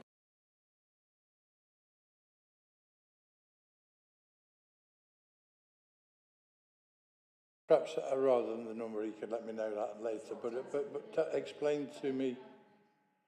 There's only 580 at the moment, so we'll be putting some more into that to deal. So it's not significant. So explain to me its purpose and how it's used, and it's just done on an annual basis, or how does it work? I suppose as as the collection fund varies in terms of surplus and deficit, you use the collection fund to deal with that the following year. So, for example, if collection rates dropped, or if your appeals for business rates were higher than you'd anticipated in your budget, the collection fund just helps smooth that volatility across the number of years. Okay, a useful tool for yourselves then, at some point. Right, I'll leave it to that for now. If you just let me know how much it is and all right, okay. Thank you. Any other questions, comments? No, good. All right, we can move on from that then to item 13, Housing Revenue Account Business Plan. You've waited very patiently, thank you. Thank you, Chair. Maz Hussain, HRA Business Manager, Strategic Housing. This report is the annual 30-year HRA business plan. It seeks specific approvals around the HRA in relation to both capital and revenue. The specific recommendations are around the rent and service charge increase, the management and maintenance fee that we pay to our Alamo, rent increase at Milestone House, and also the HRA capital programme itself. Just in relation to the context, historic decisions have had significant implications on the HRA business plan. For example, the current year's rent increase, the rent standard allowed 11.1%, but this was capped at 7% by government, which meant that 4.1% resulted in circa 100 million loss for the HRA over the 30-year business plan period. In addition to this, between 2016 and 2020, in the rent reforms, an annual rent reduction of 1% over 4 years, whilst inflation was increasing by circa 2.5%, meant that in real terms the HRA reduced its rent over by 13%, which resulted in circa £290 million worth of loss in terms of rental. Other significant factors impacting on the HRA business plan are the regulator of social housing's new regulations around consumer standards. We've got decarbonisation as an issue at the moment, combined with the fact that the right to buy losses that we are incurring are one of the highest in the country. We estimate over the 30-year business plan, 5,500 homes are going to be lost, which equates to 44% of our existing stock. Now, specifically in terms of rent policy, allows us a CPI plus 1%. So for next year's business plan, that will be 7.7%.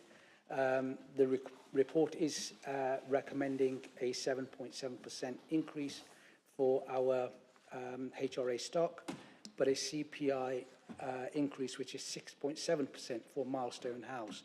Now, that 7.7% increase for our stock results still in a significantly below market rent. Our rents for a two-bedroom house are 56% of market rent, so still very value for money.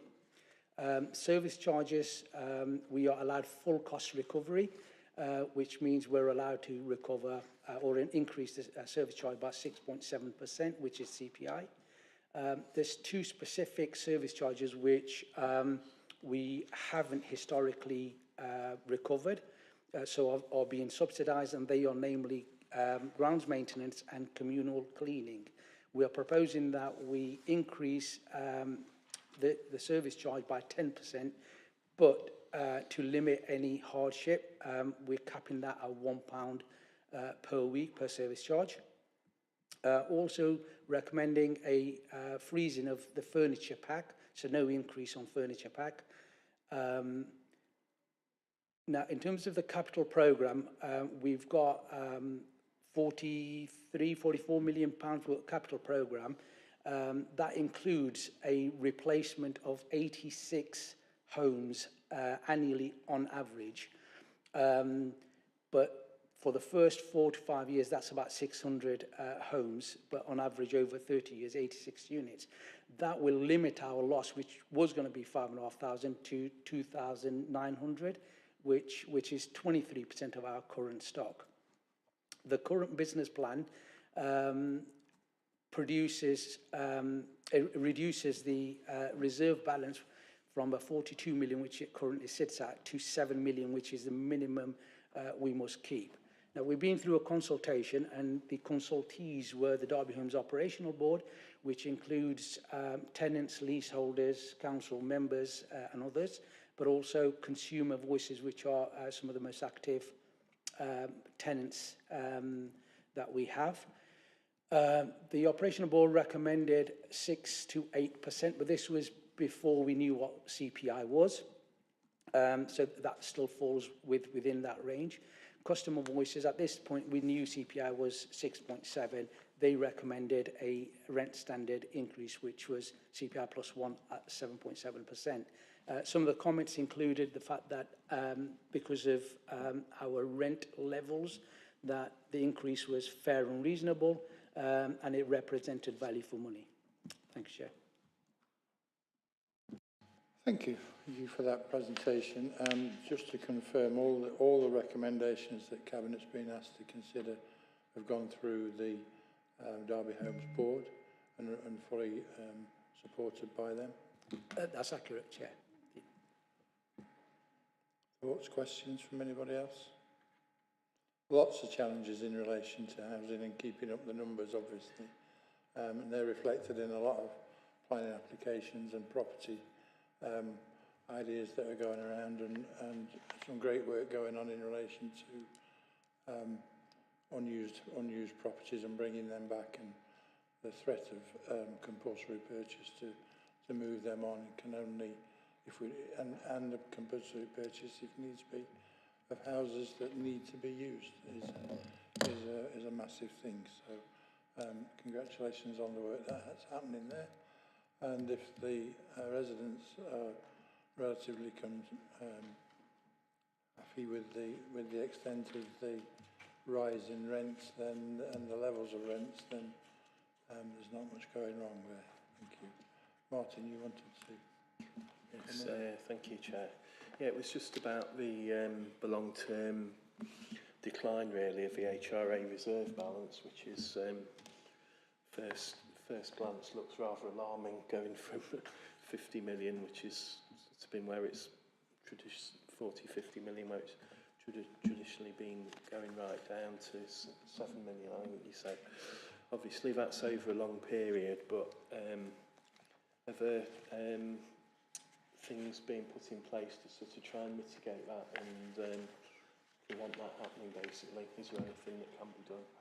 Or are we sort of stuck in a straitjacket of national government rules? Thanks, sir. We are considering all aspects. We are working very closely with Derby Homes in terms of working as efficiently as we can. We are looking at our component replacement programme within the capital programme, revisiting the life cycle of those components, just to ease some of this pressure off. But as you've mentioned, we've got regulatory pressures, and we are working with various colleagues in all the local authorities to work together and find best practice, best guidelines to work to and reduce the loss as much as possible. Thank you for that. Yes, it's a fine balance between making good use of the HRA funds and worrying about the levels at the end of the day and the outcome. So, but I think we've had a good record on that so far. Lucy? Chair, I just thought I'd say something from the perspective of the Derby Homes Board as one of the councillors on there. And this graph that you highlighted, Martin, is very definitely something which the board wished was different, let's say. And it really emphasises the sensitivity of not having as much increase on 1 year or several years as we had in the noughties. Sorry, no, later than that, 2012, was it you said, forwards? And how that impacts long term on the health of the account. And the thing is that alongside this is that reserve isn't something that's just being used to ensure that we are having a reasonable replacement of roofs and kitchens and bathrooms as they age, but it also has in the past enabled the Derby homes to be able to look more creatively at some of the things it does, and working very closely with the council on other aspects of housing. And it provides that flexibility, which is going to be constrained in the future. But we don't know what the future is going to bring in terms of new policies which may impact nationally, and hopefully that won't be the trajectory when that time comes.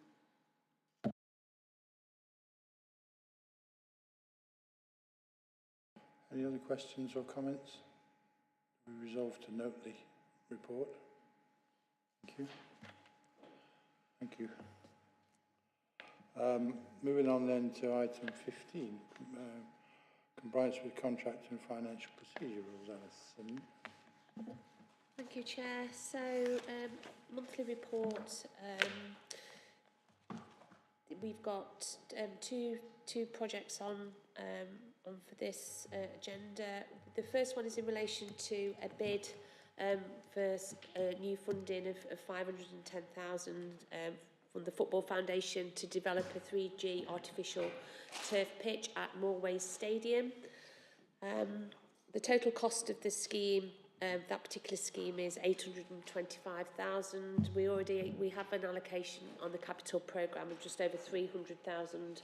So the proposal is to amalgamate the funding bid and the existing capital programme to enable us to have a scheme for 825,000 for Moorways Stadium. The second element on the report is around the acceptance of £500,000 worth of funding for the period 23 to 25 from the Department of Education, the Local Skills Improvement Fund, and the associated delegations around that. The Local Skills Improvement Board, it's focused on collaborations, enabling collaborations within the FE education, so FE providers, to respond to the skills and priorities across an area. Our proposal is to support the cost against the D2N2 footprint, and it will be delivered through our Derby Adult Learning Service with developing short higher level digital skills. There's capital and revenue funding associated with that. Majority of the 500,000 is capital, so 400,000 is capital, 100,000 is revenue, and the capital must be spent on digital technology and equipment. Thank you, Chair. Right, thank you. Questions, comments?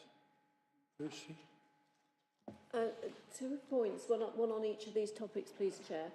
In terms of the artificial pitches, I was having a conversation with somebody who is an environmental scientist working for one of the wildlife trusts recently, and she was saying that there are 3 things that we really need to look at the moment. 1 is climate change, 2 is biodiversity, and 3 is pollution. Now, it talks about these artificial turfs being based on rubber. I don't know whether that is artificial rubber or natural rubber. I don't know what other additives there are in, but as these things deteriorate, they will probably be released into the environment. And I just wondered whether we have any knowledge about when that deterioration is likely to start occurring, how long these will last, so that we know when we need to be taking action to prevent pollution of our environment. And if it's being polluted and released there, it's likely some of it to go into the air. And we have had recent reports on the air quality in Derby, which we're needing to improve. So it's that whole life use of what is obviously going to be, at the beginning of its life, a really useful asset. But how long do we have it for, and what are we going to do to make sure that it doesn't become a pollution hazard in the future? And secondly, I really welcome this additional funding for sort of IT skills improvement.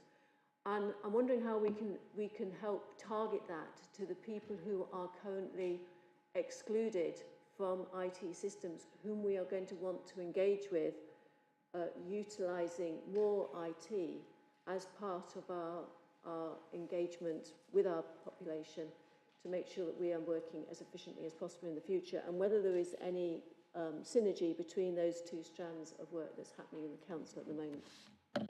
Can I just say on those 2 points, I think we've recently, well, we are celebrating the opening of the new facilities on the racecourse, and I'm sure the issue around the rubber on the pitches and things is a national consideration, which I would expect us to be complying with, both on the racecourse and at Moorways. And the development of Moorways as a centre is important, and I think this should be agreed. And the Football Foundation, the FA, and the Premier League are all working on new facilities. So I would hope and expect that those issues are fully considered. In relation to the funding for the schools improvement, for the skills improvement, welcome money, but I note your comment that we'll be dealing with it on a D2N2 basis. And after May, of course, any such funding and skills funding will probably be channeled through the combined authority and the mayor. How do we expect that to change how we currently deal with it, Alison? It's quite fortuitous that we've actually got our Director of Skills and Inclusion in the room, so she might be able to answer that better than I can have a stab at that. So over to you, Sharon. Thanks, Alison. Chair, if it's okay with you. So picking up on the LSIF work and the digital skills, one of the, and Councillor Kerr's point earlier, one of the benefits of DALS leading this is their very close relationship with communities, working directly in communities and with community groups. So that programme is very much focused on not only engaging those who may have digital inclusion as a challenge for their engagement in the employment sector, but also for those who have good skills but need to find opportunities into better employment opportunities. With regards to the D2N2 element, it did come through via Derbyshire, and one of the benefits of that collaborative working is that it does enable Derby City residents to get access to it. In terms of the combined authority, I'm on the LA Core Delivery Working Group for looking at the way in which adult learning and skills will factor in the combined authority. And my focus is ensuring that Derby residents still maintain and actually improve the opportunities that they might be able to through that broader footprint. So we are very active in that space. We are, for the next, once the elected mayor has been identified, there will be an action plan to be putting into place as to how adult learning and the skills agenda will be addressed. There is no expectation for any changes, certainly within the first 12 months. Stability is to be assured for the sector, but also for those receiving the benefits of the sector can offer. From there onwards, it is absolutely, we will maintain that link, that place around the table, so that we can ensure that Derby residents get the maximum benefit from the combined authority. Yes, thank you for that, and hopefully there'll be more funding coming forward as a result of those arrangements, but not losing sight of specific areas' needs.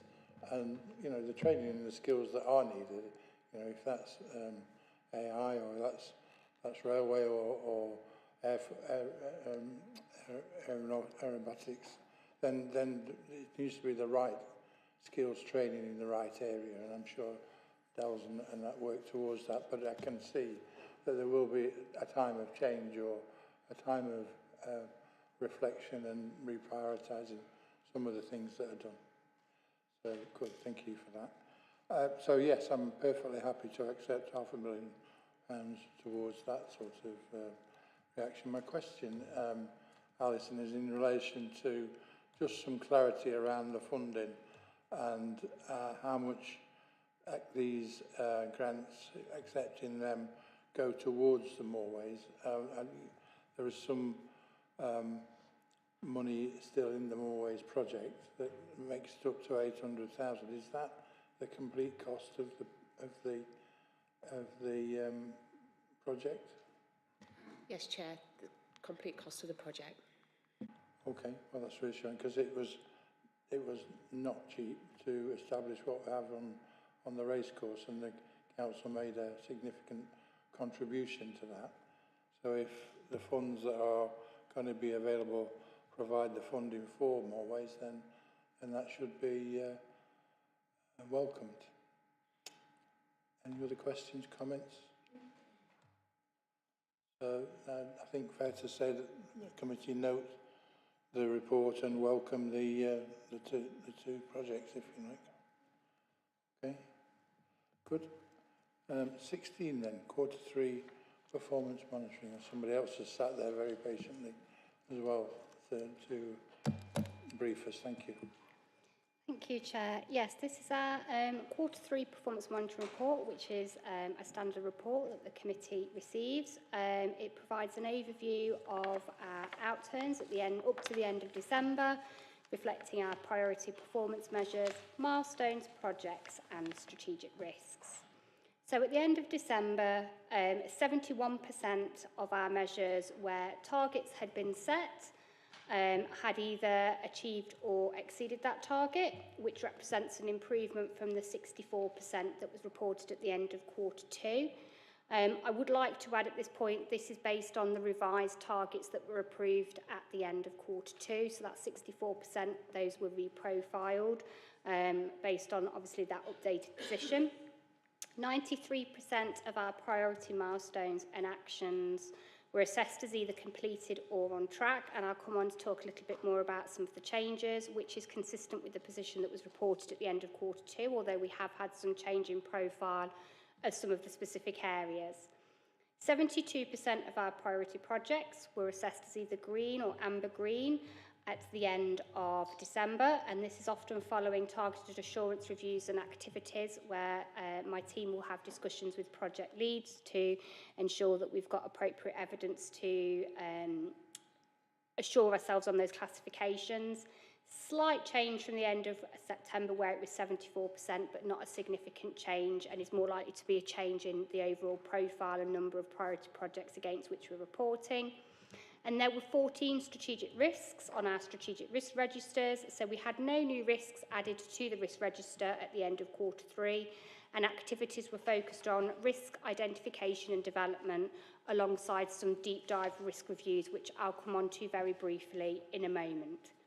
So in terms of our achievements over the last, not just 3 months, in terms of the reporting period from October through to December, but a lot of it represents what we've been delivering since April 2023. I will pick out a small number of highlights. Obviously, there are full details within Appendix 1, but within paragraph 4.8 to 4.9 of the covering report.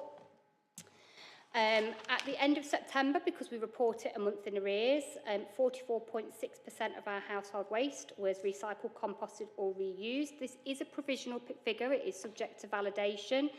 And whilst we still aspire to do more, this represents quite a considerable improvement on the same period from the previous year. Between April and December, there were a total of 396.8 jobs created, with actually 229 created since the end of September. So that Q3 discrete position represents quite a significant increase on what we'd seen in the first 6 months of the financial year. 4.3% of young people in years 12 and 13 were not in education, training, employment, or we didn't know their activities, which still striving to reduce that further, but it is below the target and reflects an improvement on the previous year.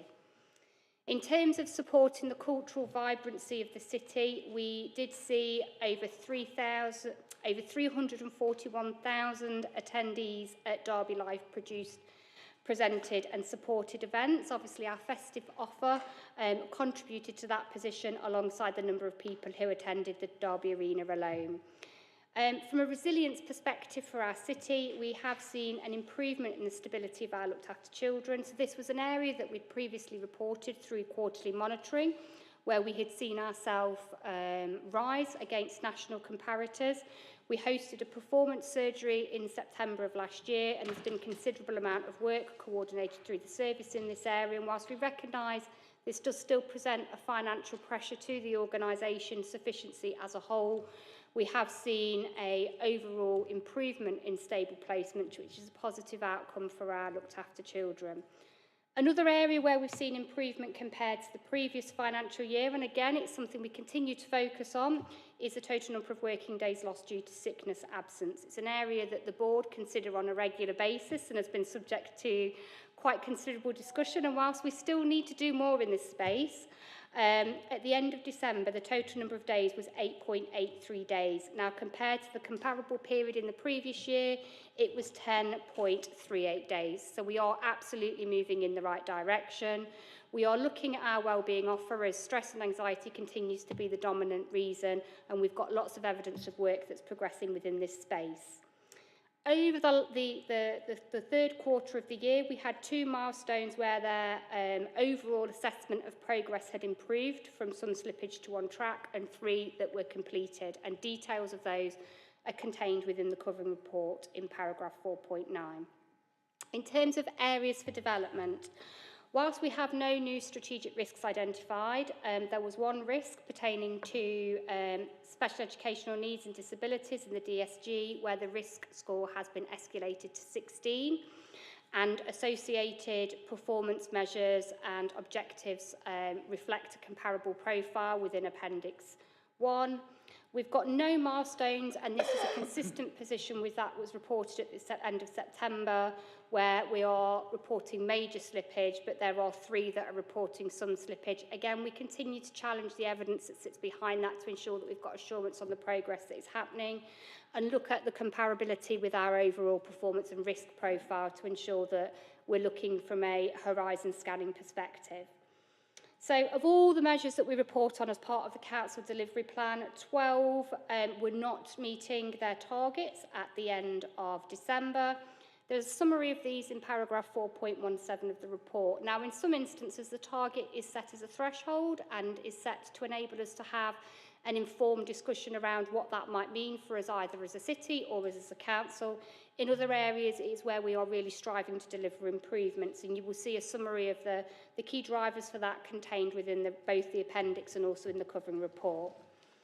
So in terms of areas where we've been looking to identify risk, it will be no surprise, and I think they are areas we have discussed previously. From a strategic perspective, we are looking at the moment in relation to climate change, devolution and artificial intelligence, and they were areas that were raised as part of our Audit and Governance Committee. So we're working with lead officers in these areas to ensure that we have a balanced overview of both the threats and opportunities that are on the horizon, and that they're appropriately reflected in risk registers and escalated as deemed necessary. There are no areas as part of this monitoring report that have been recommended for a risk or performance surgery, although from a performance strategy perspective, we continue to review and challenge and seek assurance on behalf of the board and our senior leaders. So in terms of what Cabinet are asked to do, they're asked to note the latest performance positions, obviously paying particular attention to the areas where we need to make improvements.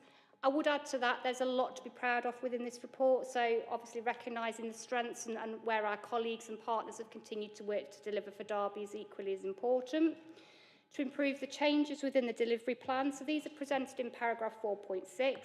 At the point of approving the plan, obviously board members will remember that we always seek to ensure it remains fit for purpose.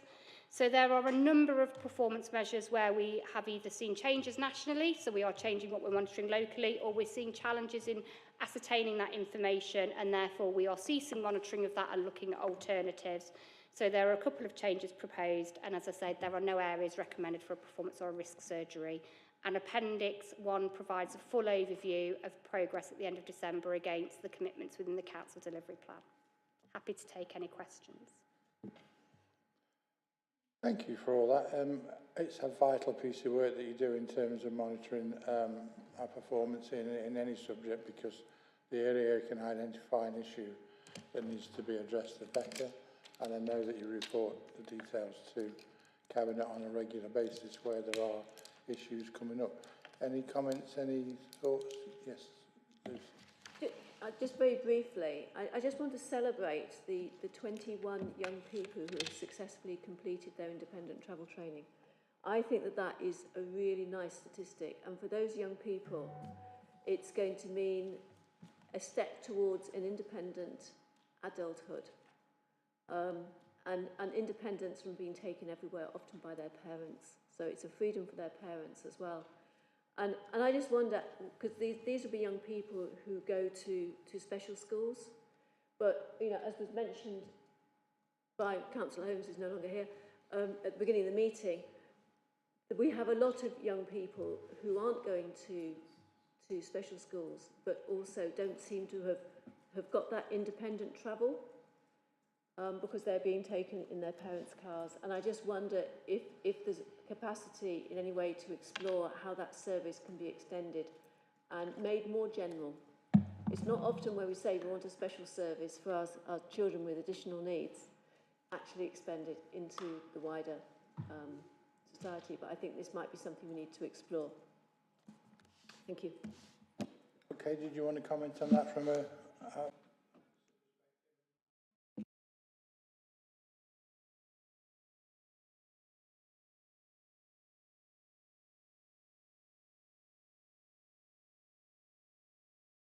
Chair, can I take those points? Independent travel training is absolutely essential. It's part of our preparing for adulthood work. We have a dedicated service called Transition 2, who focuses their attention on supporting young people and young adults to fully participate, be visible and vibrant members of society. And they currently work predominantly with 18+, but going forward we'll be doing more work with the support on areas such as independent travel training. That should also be expanded quite significantly for us because of the work we're doing on expanding short breaks. So we were successful in receiving additional funding for putting on or developing the short breaks offer for young people, young adults with special educational needs and disabilities, including those not with an education, health and care plan. So our focus is very much around developing confidence, developing opportunities for more engagement, visible engagement in society, and including in that is having the confidence to travel. So yes, absolutely. Picking up on your point around St Clair's, there's been a pause in the discussion around the St Clair's Capital programme whilst we reflect on value for money, Chair. That discussion is being held with St Clair's to explore what elements are the responsibility of the local authority to fund and what the responsibility is for the trust. So those conversations are imminent, and they have been underway for the last, well, final conversations are imminent, but they have been underway for the last month. But there's no intention to not support the development, Chair. Okay, well, that's why I raised it. Just to confirm, when the pause, you say, is that in relation to the proposed extension and the extra 35 places, or is it around the provision of St Clair's in general? Chair, there's 24 places in the expansion of PAN. Currently 143 children on roll. The PAN is at 143, but 156 children on roll. Approximately 20 to 25 of those are Derbyshire residents, not Derby City residents. The intent is to expand to 180 places. So it's an additional 24 on top of what they already have in school. So there isn't an intent to not support, it's how it's funded. Okay, so pause rather than stop. Absolutely, Chair. Because there is, you're probably aware, a rumour mill going around that it's been cancelled, stopped. No, well, that's not true, sir. That's not fact, conversations ongoing. When, with whom and when will that decision and how will it be conveyed? So I'm having conversations at the moment with our capital finance teams to review the value for money options. I've had discussions with the regional director and the DFE around the proposals. I'm meeting with the trust executive team on Monday to go through those details. And the outcome would go through cabinet or to the cabinet member and then through the Children and Young People's Committee. Absolutely, Chair. It's applying the due diligence that we need to as part of any cabinet, as you well know. Yes, it's just ensuring we're applying due diligence. Okay, good. Any other comments? Yes. Cheers, Chair. Thank you very much. It's 2 points, really. One is about just how the appendices are laid out, and then I've got something around one of the specific risks. So obviously, in Appendix 1, all the key areas are either green, amber or red, or they're like a mixture of the two. And I'm just going to take out, for example, delivering our priority projects, the waste treatment plan. That's amber and red, but there's a big difference between what amber is and what red is.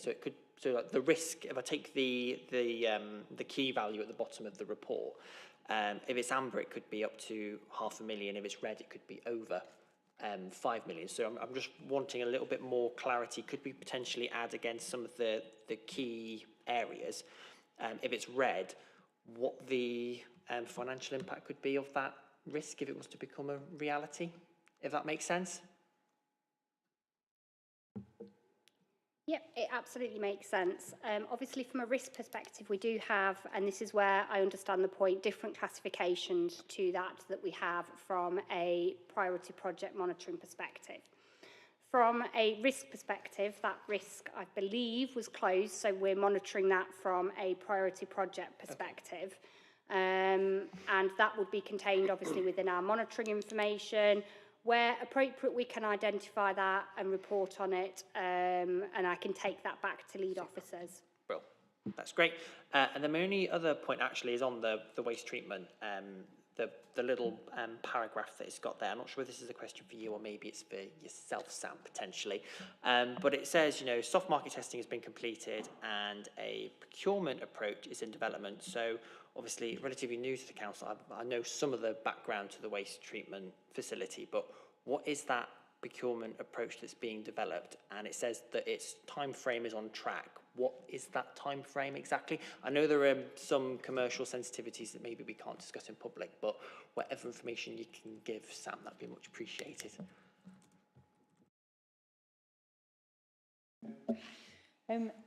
There will be a report coming to Cabinet that outlines that. So I won't answer that question in detail today, but there'll be a report in the very near future coming to Cabinet. Does that answer your question, Councillor Moore? It does indeed. I look forward to reading that report. Thank you. Yes, Councillor Wright. Yes, thank you.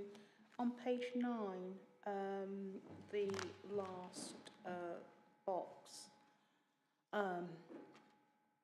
that's red here relating to average working days per employee, full-time equivalent, etc., that is red, and the reasons. Could you say a little bit more about that, please? Thank you. What specifically, what details would you like? Well, addressing the reasons, really, the stress, yep, etc. So Yep, of course. So there are further details that support the commentary that's in the covering report within Appendix 1. So within there is information around the work we're doing through our People and Culture Board. We are looking, and we've had a working group in place around sickness absence for some time. We have a well-embedded wellbeing offer from a stress and anxiety perspective, and we are revisiting that to review and, where possible, and appropriately enhance alongside targeted work that is happening in particular areas that may be a hotspot for us, alongside learning from good practice where we have seen it in other areas. So obviously once you've had a look at what's contained within Appendix 1 that provides a bit more information around the People and Culture Board, I can happily get you some more information, but we do targeted analysis on this, and it has been an area of focus for us from a corporate perspective for many years. I think Councillor Wright, that's the point. It's not a new issue. It's an issue that's been addressed in many ways over the years, and it is an ongoing issue because Absolutely, it is it's the lack of it solution. is a problem. Yeah. Okay. Thank you. Any other comments, questions? No. And that concludes the public part of the session, does it? Yes, I think it does. So I have to propose that under section 100A of the Local Government Act 1972, that the press and public be excluded from the meeting during the discussion of the following items on the grounds that they involve the likely disclosure of exempt information as defined in paragraph 3 of Part 1 of Schedule 12A of the Act, and the public interest in maintaining the exemption outweighs the public interest in disclosing the information. I believe the press have left, and I don't see anybody in the public gallery. Are we closing the transmission?